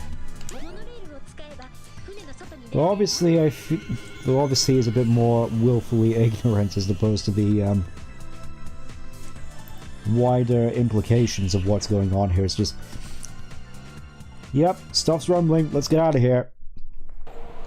Also, yeah, weirdly enough, Big is the only character who actually utilizes the monorails. They make such a big deal of it when Sonic changes the ship up, but Big is the only one who it actually applies to, which is definitely quite interesting. There he is, there's Chaos 4, just look at him go, thrusting in the air.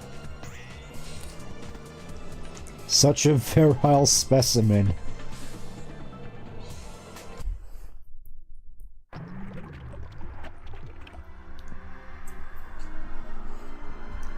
I mean, I say that, but Chaos 4 does have a tail, so maybe I was wrong about that. Maybe it's just something which is just applicable to Chaos 6.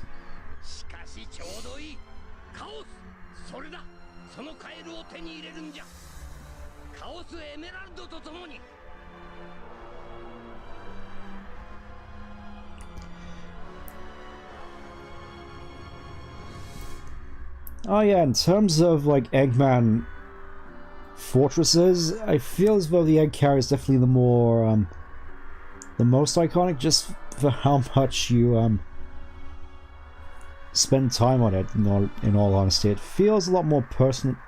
This place feels a lot more personal than stuff like the Death Egg, which was just big fortress in space. Here it's more an actual location. It's more defined. So are those supposed to be like bones in Chaos's body? Oh, Froggy's flying.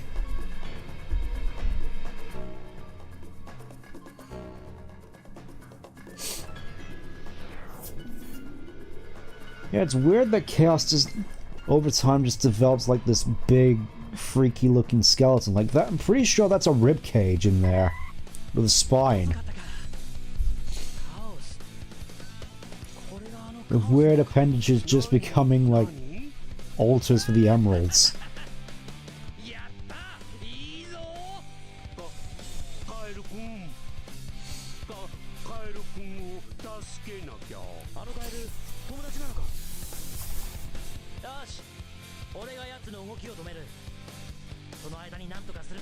Boned water. Oh, that just sounds so cursed. Anyways, here we go with the most intense boss fight in Sonic history. Are you ready for it? This is the sort of thing to match the end supreme. Here we go. Chaos 6 is big.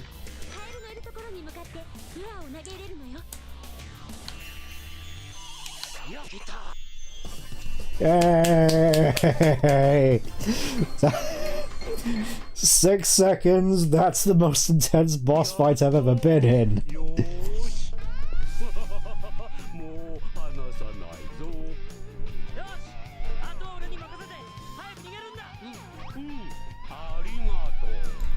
Howdy Snake, you just caught us reaching the end of Big Story and the most intense boss fight in history. and we just get teleported straight to the tornado too. Kind of weird that Eggman didn't notice this, just the last emerald just sitting here in hindsight.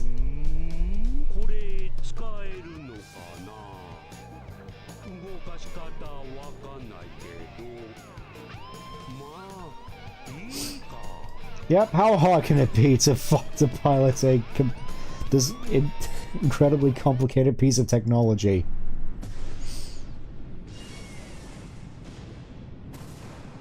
Wait, look at him go! Look at him go!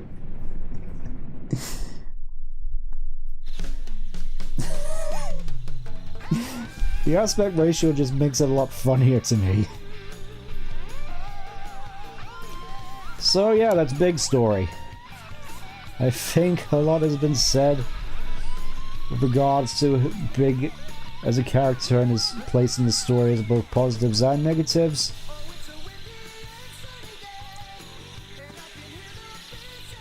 In all honesty, I feel I've definitely mellowed out to Big's inclusion. I know that definitely comes with me obviously getting to know how to get the most out of the fishing and to get it over with as quick as possible, but definitely can't help but feel with regards to his characterization here, a lot was made missing with regards to his inclusion in games in the 2010s where he was just a massive meme.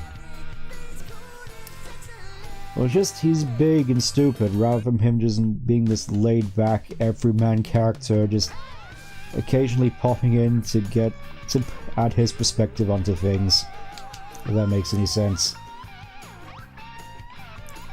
I'm also thinking in terms of characterization, outside of this, I feel the real other good one was definitely Heroes. I mean, obviously in that game as well, he just spent his whole time just whining about Froggy, but I feel he does add a unique perception to things in Team Rose's playthrough. Just sort of a hodgepodge, just random characters with Cream just being there to basically act as Amy's version of Tails.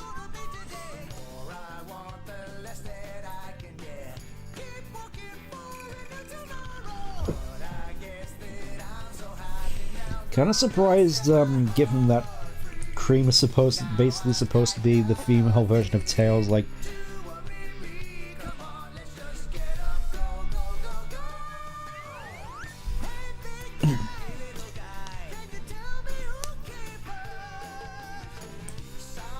Oh yeah. In terms of the whole self-deprecation thing, a lot has been said about just how much damage that sort of mentality has had on this series, just laughing at itself rather than just trying to turn itself around, make it do things right, which I don't want to. I'm not sure if I really can say that about post-movie Sonic. I mean, it's not really doing the self-deprecation thing anymore, it's more just sort of settling on mediocrity, for lack of a better word, with how Final Horizons came out and Superstars, especially Superstars, which still have no intention of touching that game again after all this time. Just no. At least not the Switch version, no.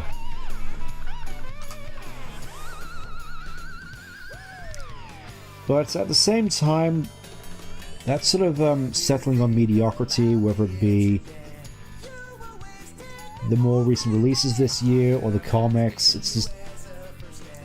it's concerning to me, and I feel it's something that really needs to be called out just so we can say, we want this series to be better, we don't want you to settle back into mediocrity, just try and make these games the best we can be, and make these characters the best they can be, because we've seen that these characters have historically been compelling characters.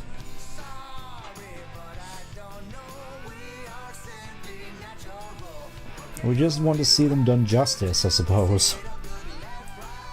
Don't really want to sound dramatic about it, but that's still just how I feel. Just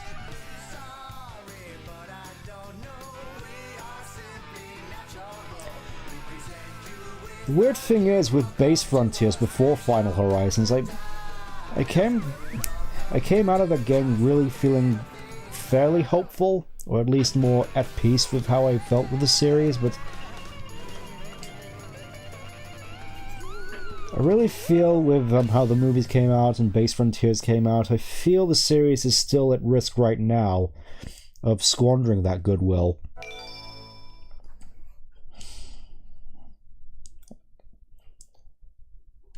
Obviously next year, once Christmas is over, I'm gonna try out Dream Team, see how that fares, and I can only hope that that game proves me wrong, though.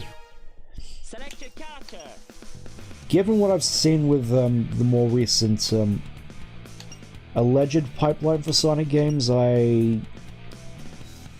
don't want to hold my breath on that. Anyways, I think we still have time, so we may as well wrap things up with arguably the most divisive character at the moment, Amy.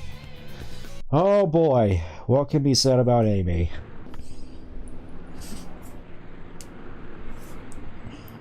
Well, this game and CD basically suggests that, unlike Sonic, Tails, and Knuckles who have all these superpowers, she's basically a civilian, for lack of a better word. You know, no powers, she's just Spiky Girl Hedgehog with squeaky mallet and no real powers.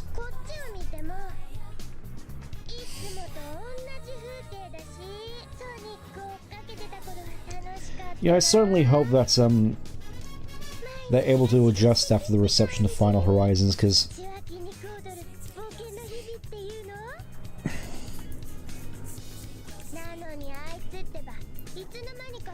generally I feel after Frontiers it's been too long since we've had really something to have hope for in this series, and we want to hope again. We want the games to be good. And Frontiers showed so much promise, and now it's at risk of being squandered.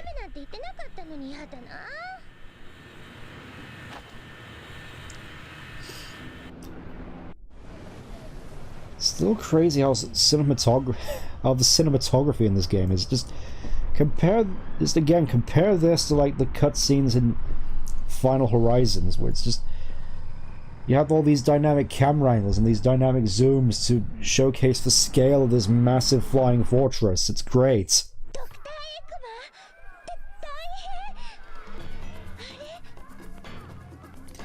You get this crazy angle, the bird coming in to just collide with Amy. It was great.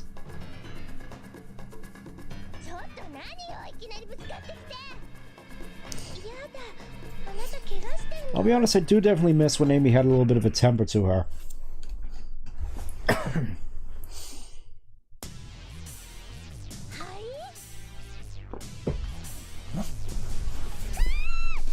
It's like Amy's character from the up until the 2010s has generally just been kind of fun. Oh yeah, the animation with regards to the cutscenes has definitely taken a step down in more recent games. Can't believe I forgot that emblem right there. It seems like the most obvious one, yet alas, here it is. Just teasing me.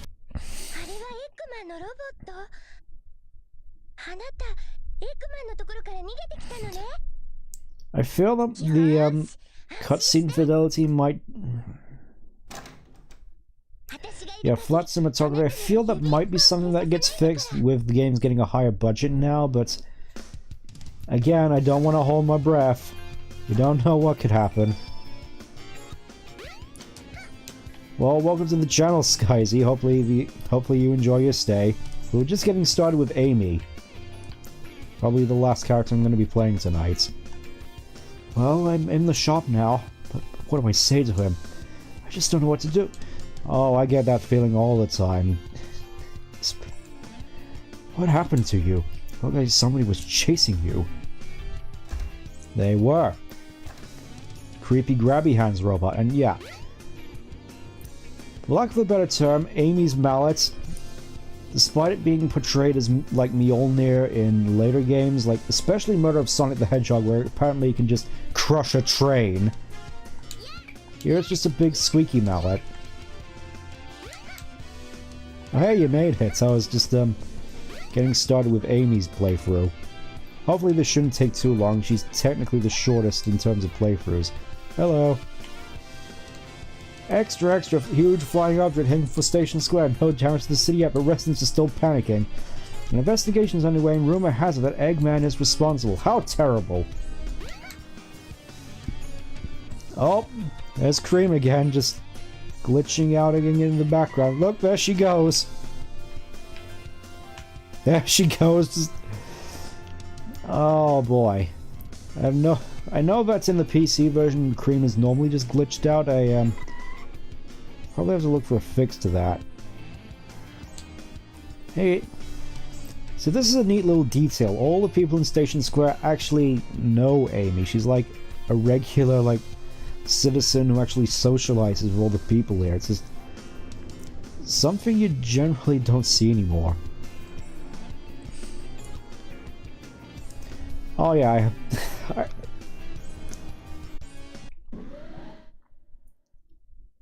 oh yeah, this is my favorite Amy line right here.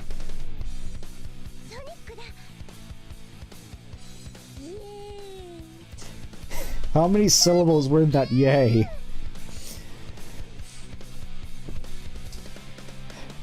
I was gonna say, that really reminds me of something like out of Little Witch Academia. Yep, I personally do have quite the preference for the Japanese voice cast, and mostly just consistency and generally better artistic intent.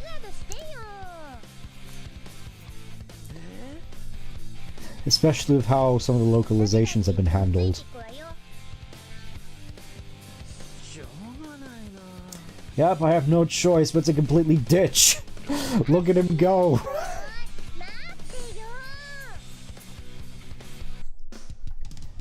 Oh yeah, definitely consistency. Just, it's crazy how Junichi has been voicing Sonic ever since this game. And he still sounds great in Frontiers. Wanna grab a How old are you, sir? How old are you for asking 12-year-olds to be going out for a soda? Honestly, the manners of these men. Yep, he just straight up dipped. Oh no, I tend to wonder this way. Alright, let's go and hunt down Sonic again.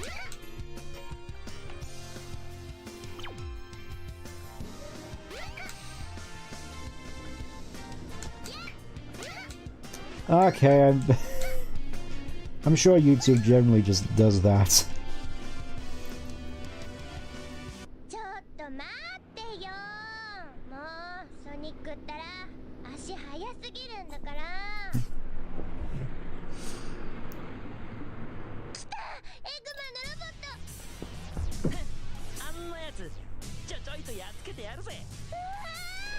And Amy just immediately gets distracted by this cute couple sign. Her life is in danger, and yet this is more important.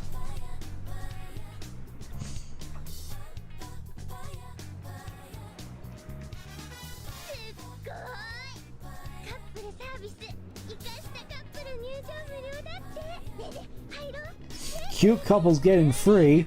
What do you mean denied? Oh. I was gonna say, in the DX version of this, in this particular cutscene, Sonic definitely has a tendency to just slide across the floor for like 6 feet. And you still do definitely get a little bit of that here. Anyways, Amy's gameplay, I'm sure you already know, is basically Resident Evil 3, just going around trying to avoid getting completely mauled by this giant robots.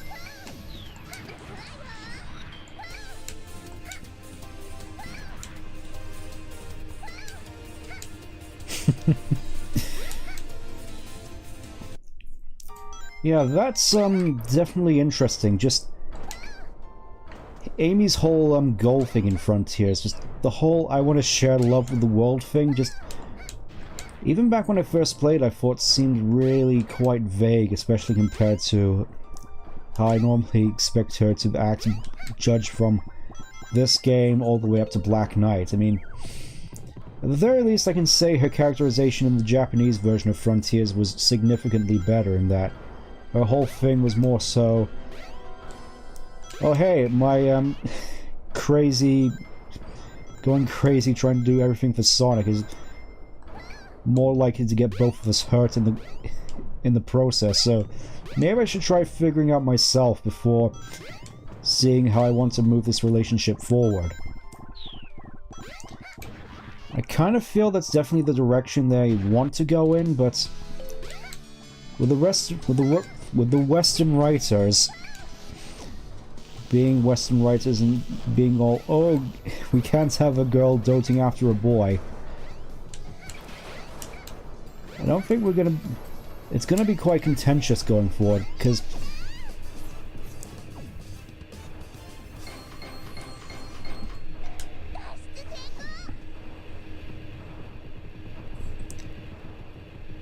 Oh yeah, Final Horizon, Amy not having her hammer jump. That definitely seemed kind of weird. Anyways, speaking of Amy being the weakest character, from my experience, Amy handles the worst in the Twinkle Circuit. Just, I'm pretty sure you can see by my gameplay and compare it to Big. Just look how much she drifts. Just cornering for her is non-existent.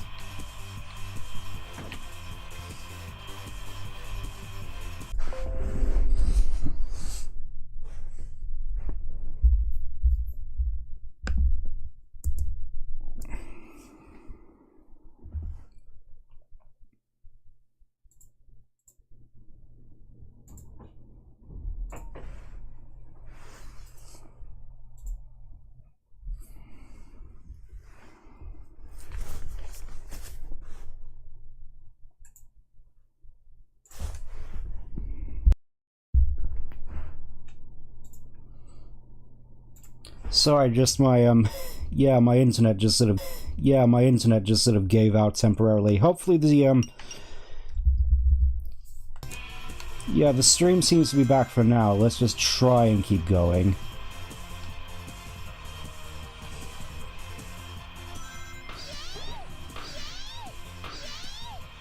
It's one of those things, really, just, my internet has never really been the most reliable, just...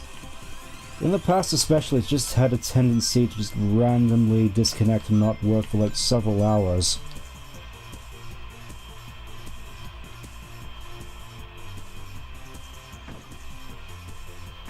In any case, Amy, in terms of how she handles in the Twinkle Circuit, definitely one of the weaker characters. Her speed is not she's not fast, and she corners quite poorly, which...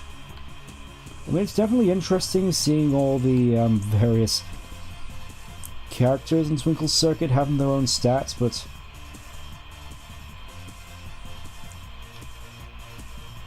I can't ever feel that it ends up being sort of a detriment. Like, think back to the kart racing in Adventure 2, where you had all these karts with different stats, with all of them having different strengths and weaknesses, and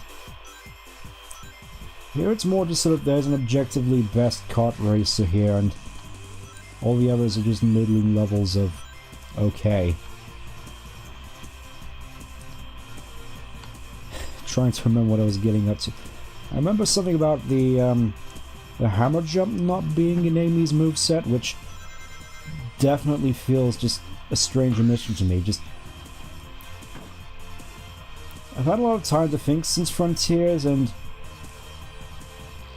in terms of characterization and her powers, it really just feels like Amy is a completely different character now.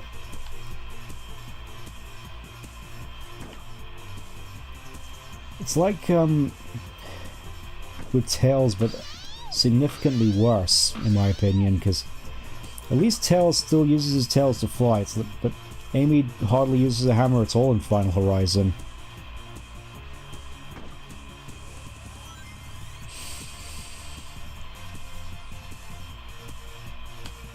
It's sort of like if Tails had like a mint candy bazooka instead of like even his wrenches. You just give him a big mint candy bazooka and call it a day. I think it's more just sort of, I guess for various corporate reasons, they realize they need like a big sort of lead girl character in this series, and I figured that Amy was the one that fit best, even though the mold they're trying to fit her in doesn't exactly fit her, for lack of a better word. Because right here we're seeing Amy as like her own character here with her own arc, and now the modern games for corporate reasons are just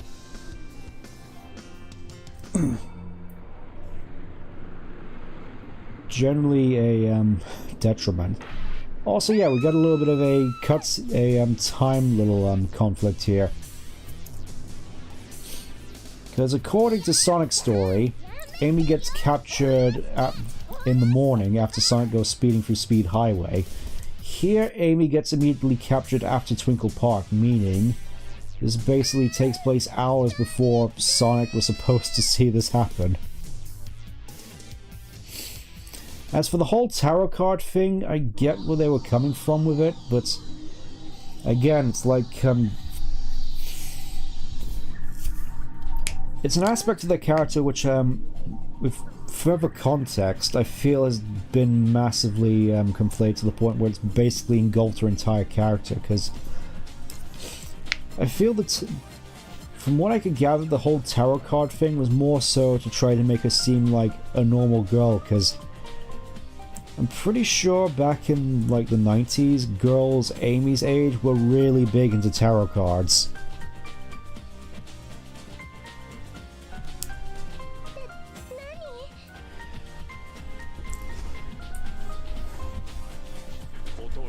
I mean, I suppose that could also be a possibility, but considering there isn't exactly a Dawn skybox for this game, I'm just led to assume it's basically just like 5 minutes after Amy initially entered Twinkle Park, so apparently some time dilation happened. Anyways, here's one of Amy's best scenes.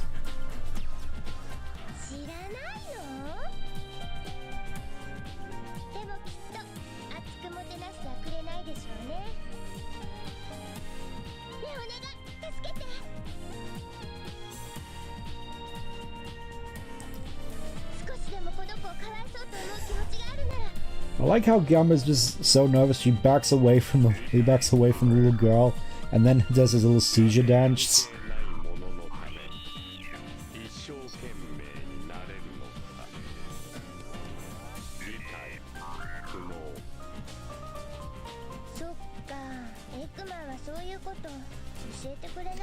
Well, I mean, I do like the whole dingy sort of art style to this place.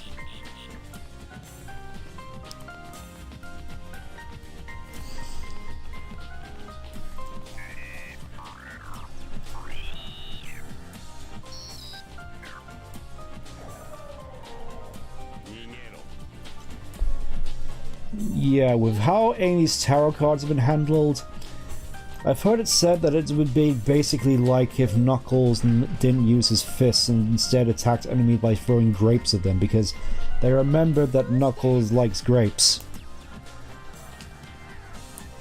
So now he uses grapes as a weapon.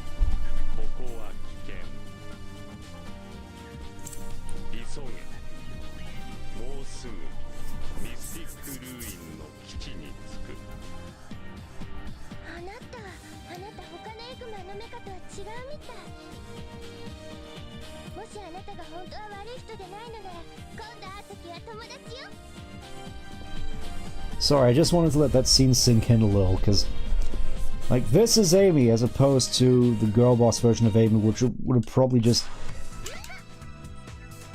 beat up Gamma in one stroke of her hammer. Just, you know, with her hammer, modern Amy would just have beaten down the cell wall with her hammer and then just proceeded to turn Gamma into spare parts.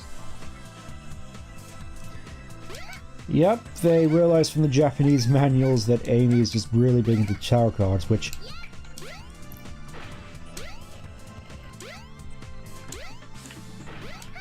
yeah, I think it's no surprise that a lot of people like how Amy was handled in SA1, but since you're here, Rev,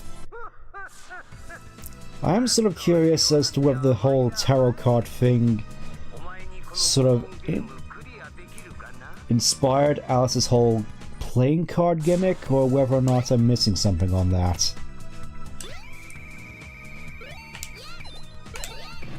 Also, yeah, I don't want to try and get too high score from this for reasons which will become more apparent later. We just want to get 2,000. Or 2,000 plus, because apparently Eggman is very bad at his own version of the game. Okay, that's fine. We can just stick with that. Yep. I am talking to you. This is now a Dash lore stream.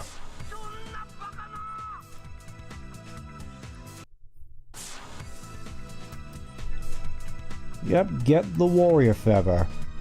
Which means we get to do a whole bunch of stuff now.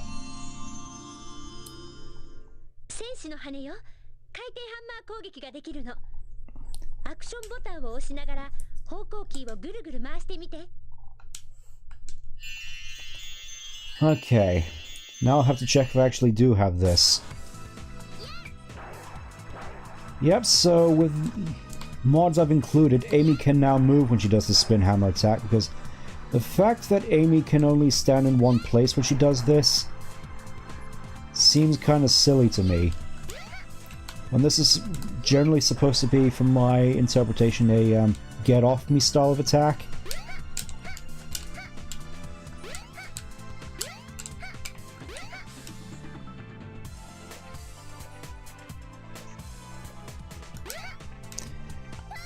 Yep, we now have the power once again to smooth. I did that joke before. Okay. Now I remember we're supposed to go into Hot Shelter. I remember now. It's been a little bit since I played Amy's story.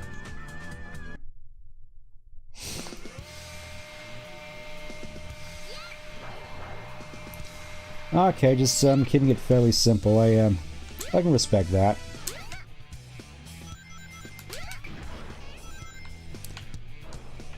Kind of weird that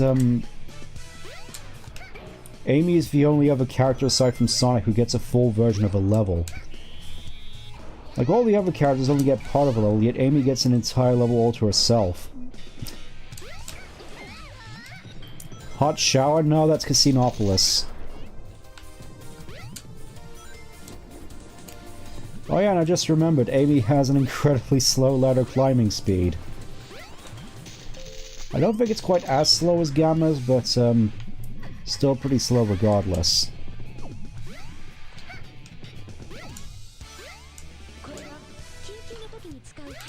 And here we are once again in the whole big aquarium part. No fish this time though, I'm guessing they all got eaten. Yes, I remember this.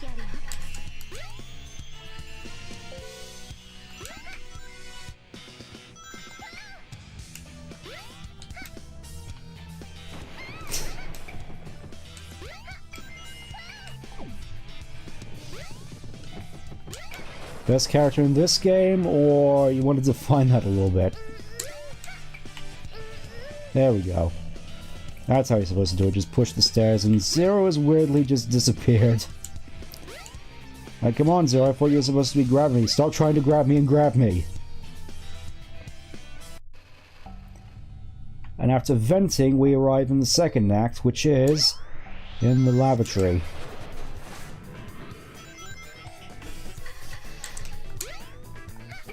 I don't know, I kind of remember Zero being a bit more persistent than this. He just sort of falls away for a bit, and then he only comes back when you reach the next section. Maybe that's just me being somewhat skilled at this game.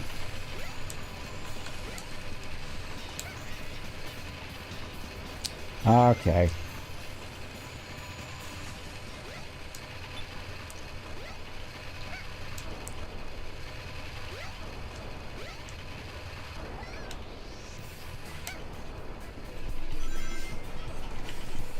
So that's how it is.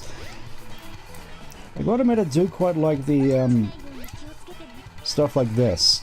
No idea how it functions in terms of how the egg carrier is supposed to work, but I still think it's cool regardless, along with all the crazy TV monitors we're going to be seeing as we go in here. No idea what it's for, but it looks cool.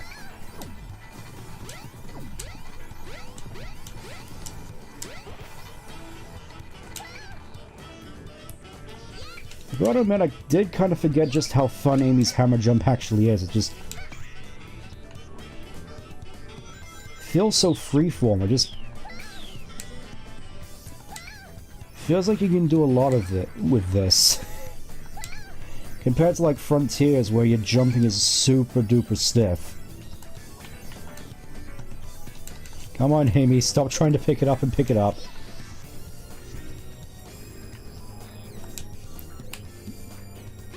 Oh yeah, that's definitely been a weird addition. The fact that you have this 12-year-old girl with just this microscopic skirt. And the fact that her color scheme is all pink and red as well. What do you think? Do you prefer the green of classic Amy and you wish that made a comeback? I can certainly see it post-Frontiers. Which sort of leads me on to an interesting question as to whether or not the, after Frontiers, the Sonic cast is in need of any sort of redesign. I know we've had the same designs basically since '98, but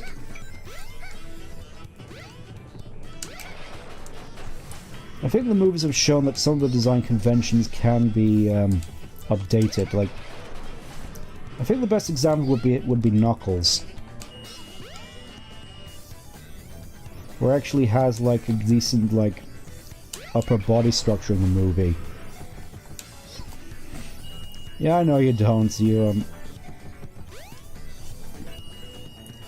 I was thinking more specifically how Knuckles looks in the movies.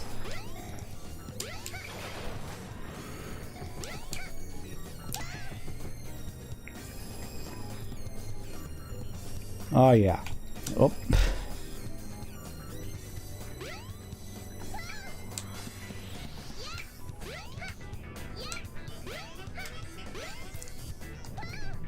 The weird thing is, from what I've heard at the very least, I'm pretty sure these are the same models they've been using since 2005 with the instruction manual for Shadow the Hedgehog.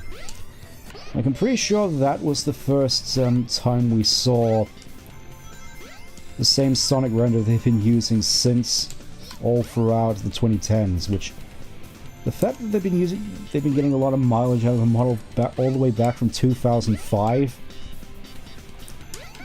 definitely beggars belief, really.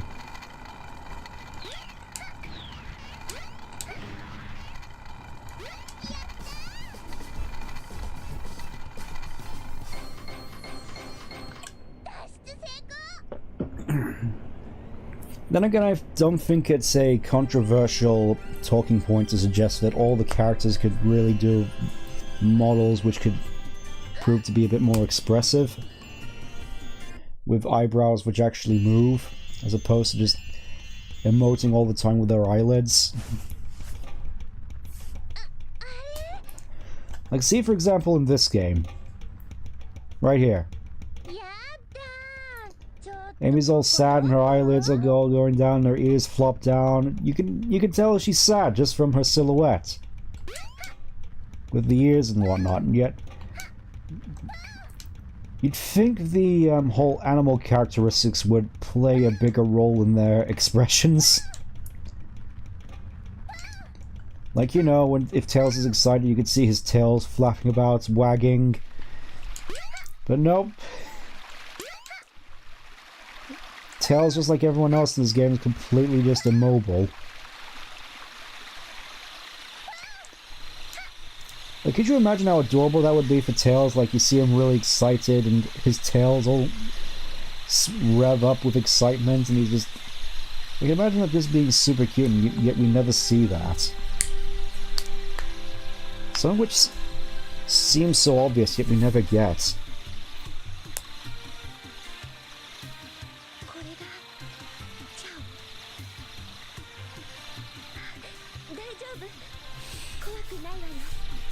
And here's technically our first introduction to the Chow in all their low poly Dreamcast glory.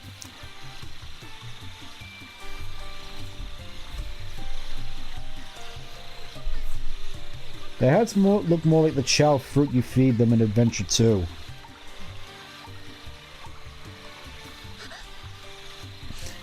Remember that water droplets we saw all the way back in the mural room? Turns out that was chaos all along. Legasp.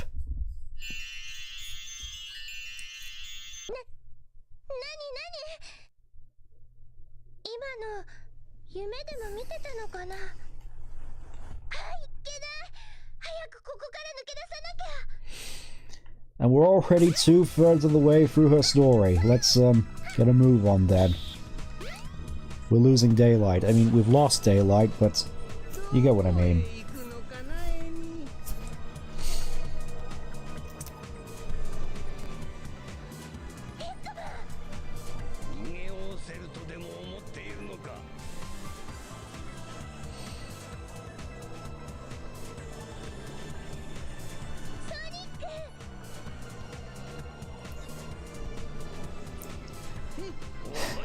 I do admittedly quite like where, unlike in Sonic's story where he's just making a mad dash towards Eggman, here Sonic is just strutting up all confident like.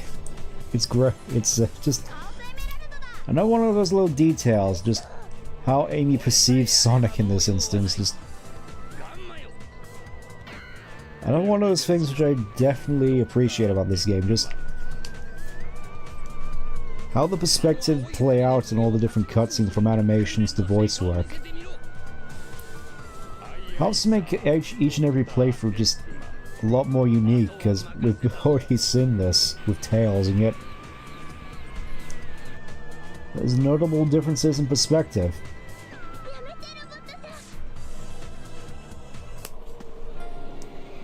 And it's all sad because we get to see this brutal fight between Sonic and another one of Eggman's egg robos, basically.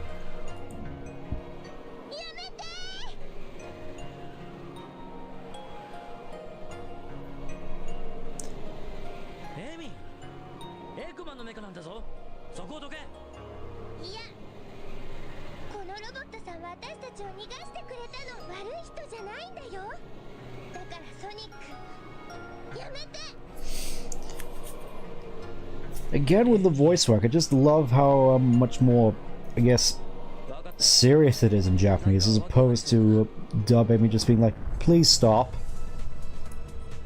Please stop.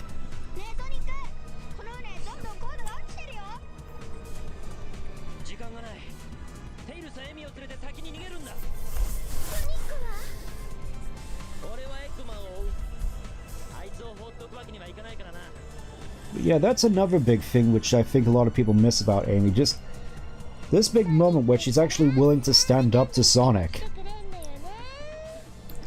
It doesn't sound like the stalkerish girl that she's been made out to be.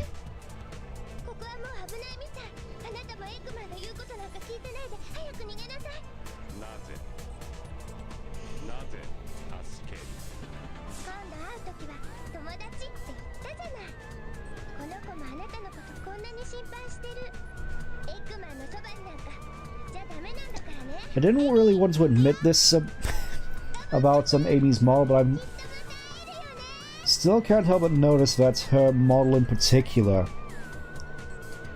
seems to have a very thick torso.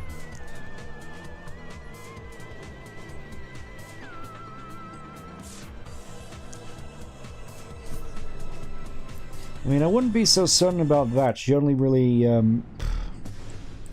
ran into she ran into Sonic at the start of her story here, then followed him to the Twinkle Park, and after that you have Sonic coming to rescue, and after that you don't really see Sonic at all in Amy's story. I don't think the whole stalkerish aspect is really a major part, because the big thing about her character here is mostly trying to get her flicky friend to safety, and Sonic would obviously be the best person to guarantee the bird's safety.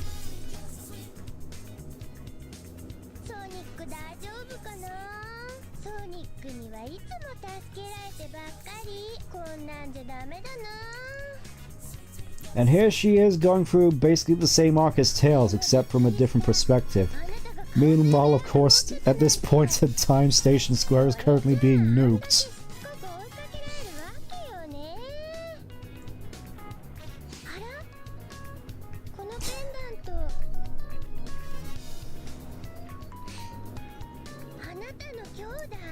Yeah, just in the background, you just see the missile flying overhead, just everyone panicking and screaming that their entire town is going to be destroyed. And here's Amy just not taking any notice of that, just hopping on the train like it's going on another adventure.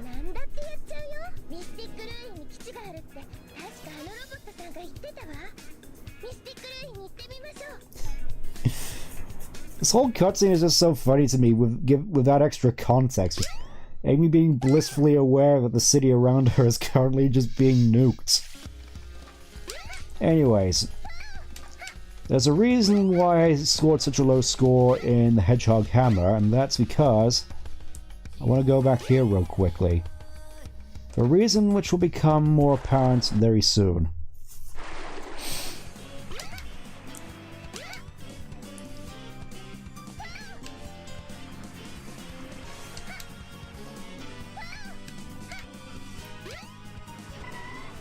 I mean, obviously I say that about her rather large torso, but I don't think it's quite as egregious as... Oh. I forgot.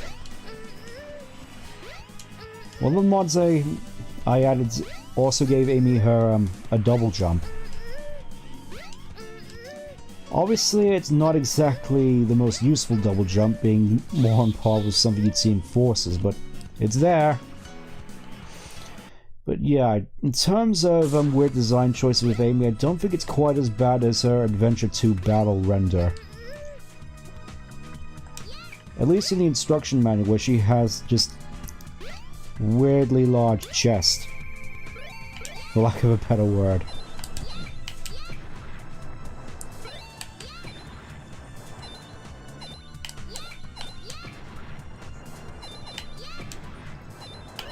Yeah, I was hoping none of you would mention her weird jump sound effect.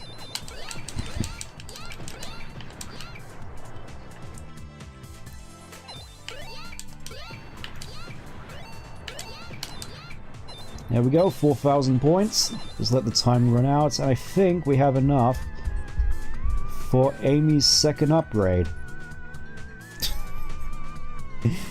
Well, you know me, with a design like this, how could I not?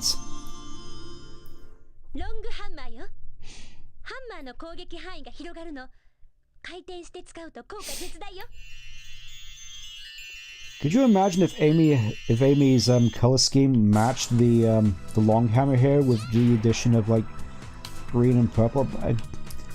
I know that pink and purple are supposed to generally work well together. Though, would you reckon the addition of the green might be a little bit much for her design? I suppose it would probably have to depend on where you put the purple and the green. The green and purple, green and purple, green and purple, green and purple. How could I not get away with that one? Anyways, yeah, with the long hammer, I think Amy gets a new ability. She gets the propeller hammer from Heroes. And she never has to worry about getting dizzy while using it, weirdly enough. It's basically just better spin hammer attack.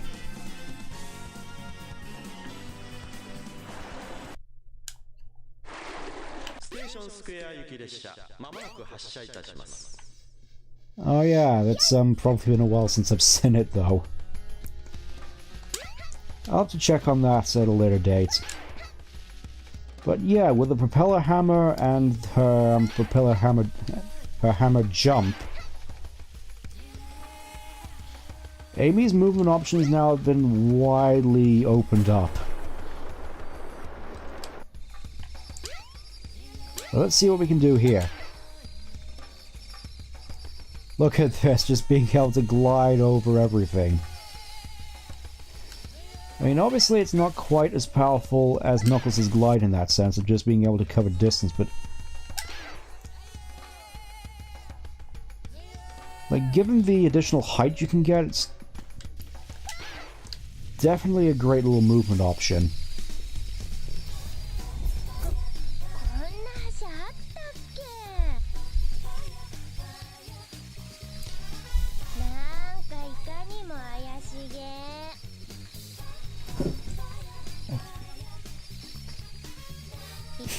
Wanna go?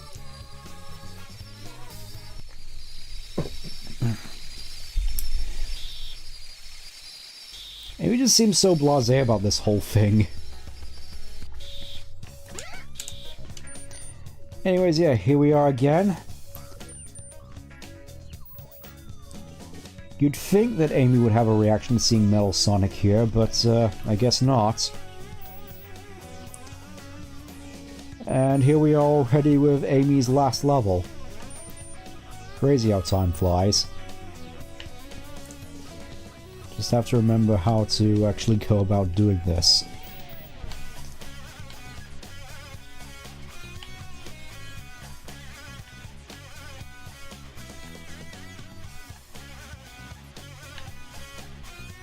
Talk amongst yourselves.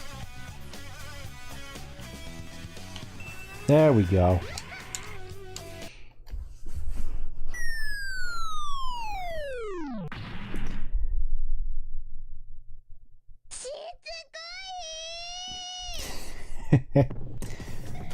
I gotta say,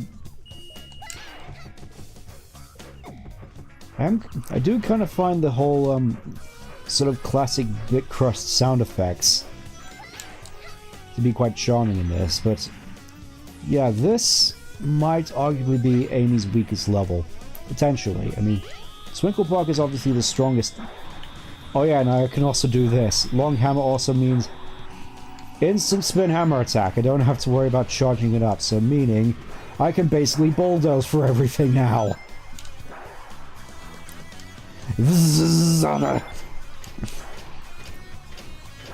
And I also move faster while doing it, so fun to be had all around. Look at her go. I forgot she had that.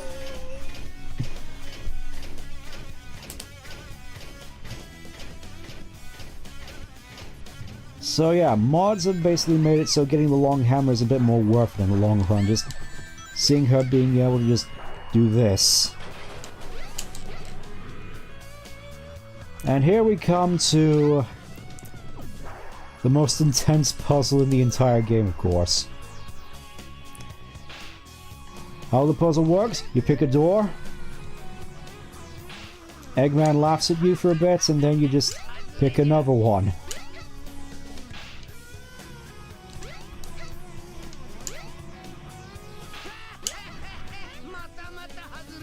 Also, yeah, Eggman laughing at you here, I think is also another mod, which kind of weird that it's implied that he's here.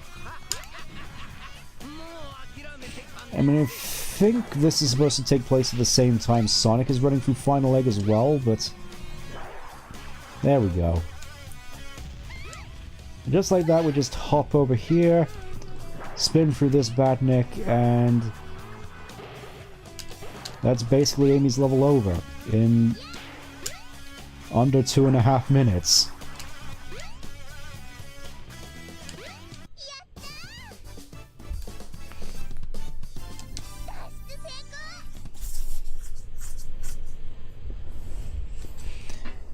Fighting Zero is definitely going to be interesting with this. Also, yeah, that's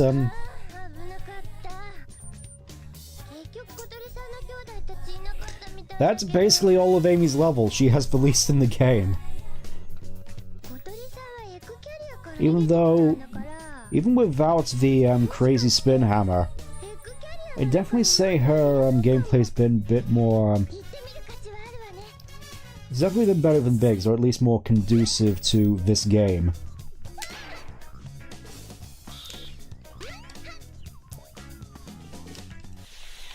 The crazy thing is that in terms of how she plays in Frontiers, compared to how she plays here, you can definitely see a lot of overlap.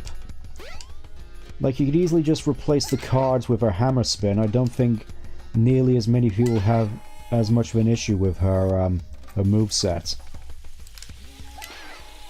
Though her whole power boost thing being like this weird witch broom motorbike with the cards. I mean, it's cool that it features like an Akira reference, but definitely seems like the most out of left field thing for her, I'd say. I mean, it's definitely cool, but not exactly the most sensical addition. Then again, I suppose we had to think of adding something to go along with Knuckles' infinite glide, drill run, and Tails breaking up the Cyclone. Even though in terms of the addition of Power Boost, with the exception of the Cyclone, there's not really much of a reason to go with anything other than the Spin Dash. I feel if they're going to iterate on Frontiers, they're really going to have to balance more around the Spin Dash. Because it's been a great addition, but I feel it sort of invalidates a lot of the initial design prospects Frontiers had. Then again, so did a lot of Final Horizon, just bolting on a bunch of stuff which wasn't the most conducive to how the game was initially set up. Oh yeah, and the three birds are suddenly here. Surely nothing tragic happened between them off screen.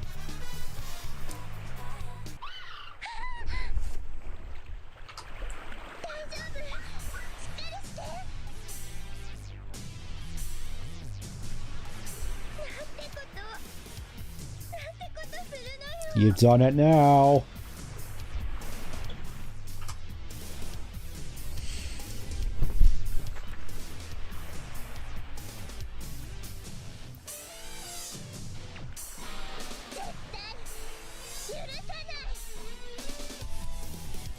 I gotta admit, with some of the camera angles in this game, I can definitely see why people are, people like pushing for the idea of just giving her black spats instead. Anyways, here's the, wrestling match of the century. Live from the Egg Carrier, it's WrestleMania 20XX.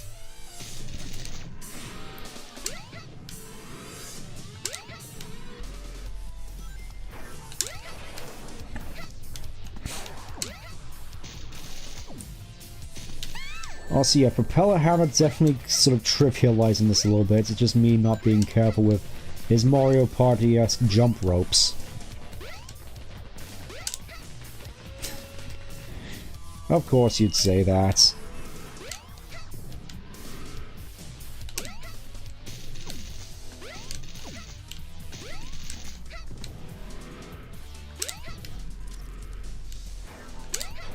And there we go, just spin to win.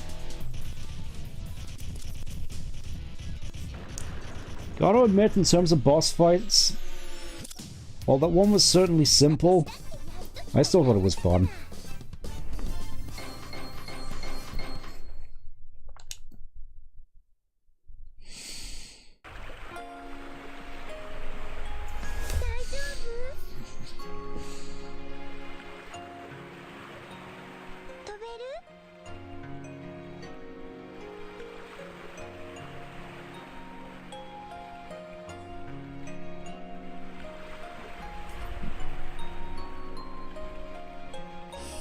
I just noticed Amy actually put bandages on it. On the bird. Because of course, after getting hit with that massive boxing glove, you'd expect the bird to have a few broken bones.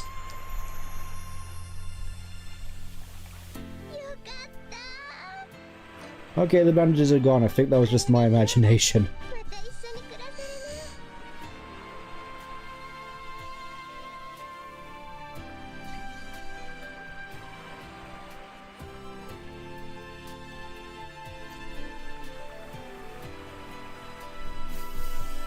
Yep, definitely nothing tragic happened between those other two birds, I swear. They just so happen to be here of their own accord.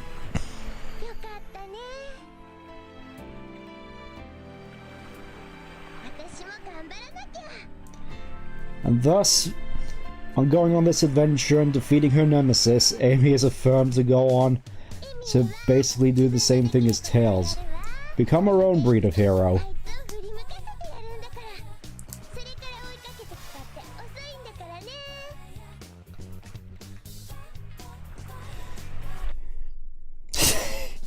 Yeah, they just went off and we never did see those birds again, did we?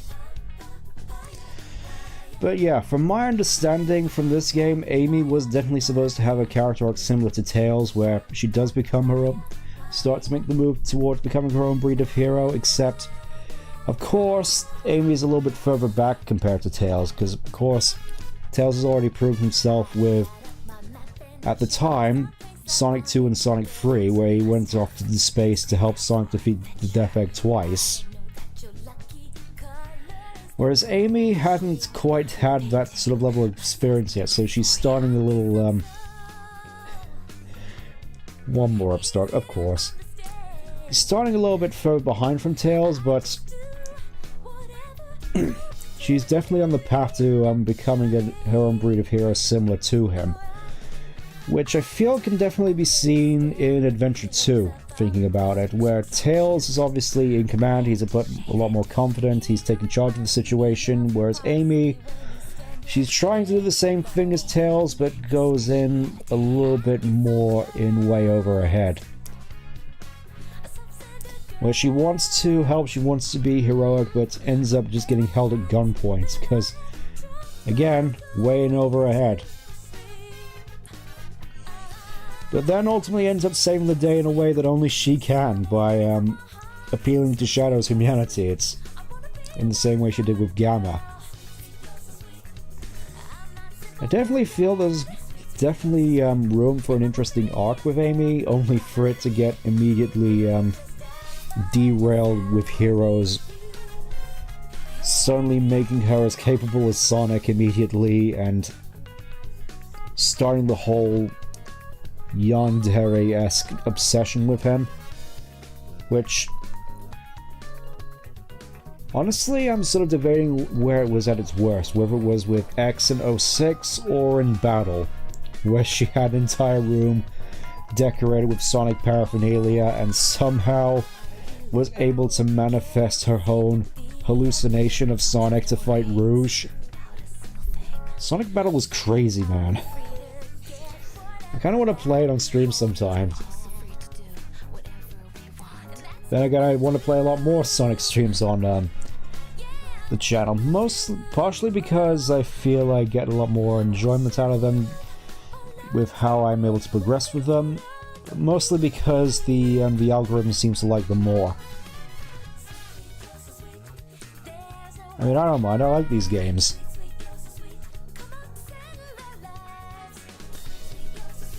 Oh yeah, and I'm just... Once again, we got bombarded with Amy's absolutely incomprehensible theme tunes. Like, the theme tunes for Sonic, Tails, and Knuckles are fairly self-explanatory, explaining their characters at this stage in their lives, with Sonic being, you know, carefree as the wind, Tails wanting to strive to be better, Knuckles being bound by his duty and his solitude, and Amy's here is just talking about shaving a sphinx. I never got the logic behind that line, to be honest. It's just another one of those quirky things from the early Sonic games where I just find funny going back to.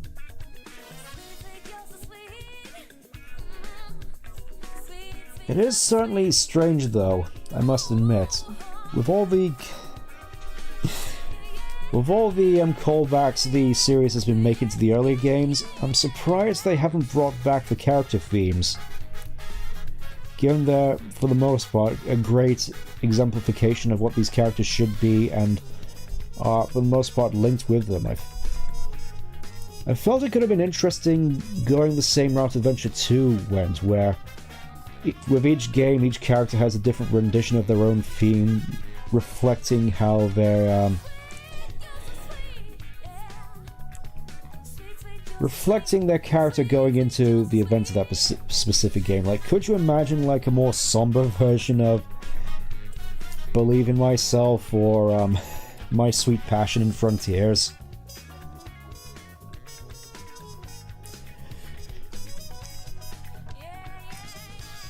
And the thought to me, at the very least, is amusing. Anyways, that was Amy's playthrough. Suddenly got a lot more enjoyment out of that than I was expecting. It's just one of those things where we expect it to be done and over with quite quickly, but alas, took a little bit longer than I was expecting as well, to be honest. Anyways, as far as I'm aware, if I can head back to the to the character select menu, select your character. We've gone through 4 of the 6 characters, meaning next time we'll be doing Gamma and Knuckles and putting together all the pieces of the puzzle and seeing how their gameplays hold up, and more rambling from me, I suppose. But until then, I'll see you then. Take care. Bye-bye.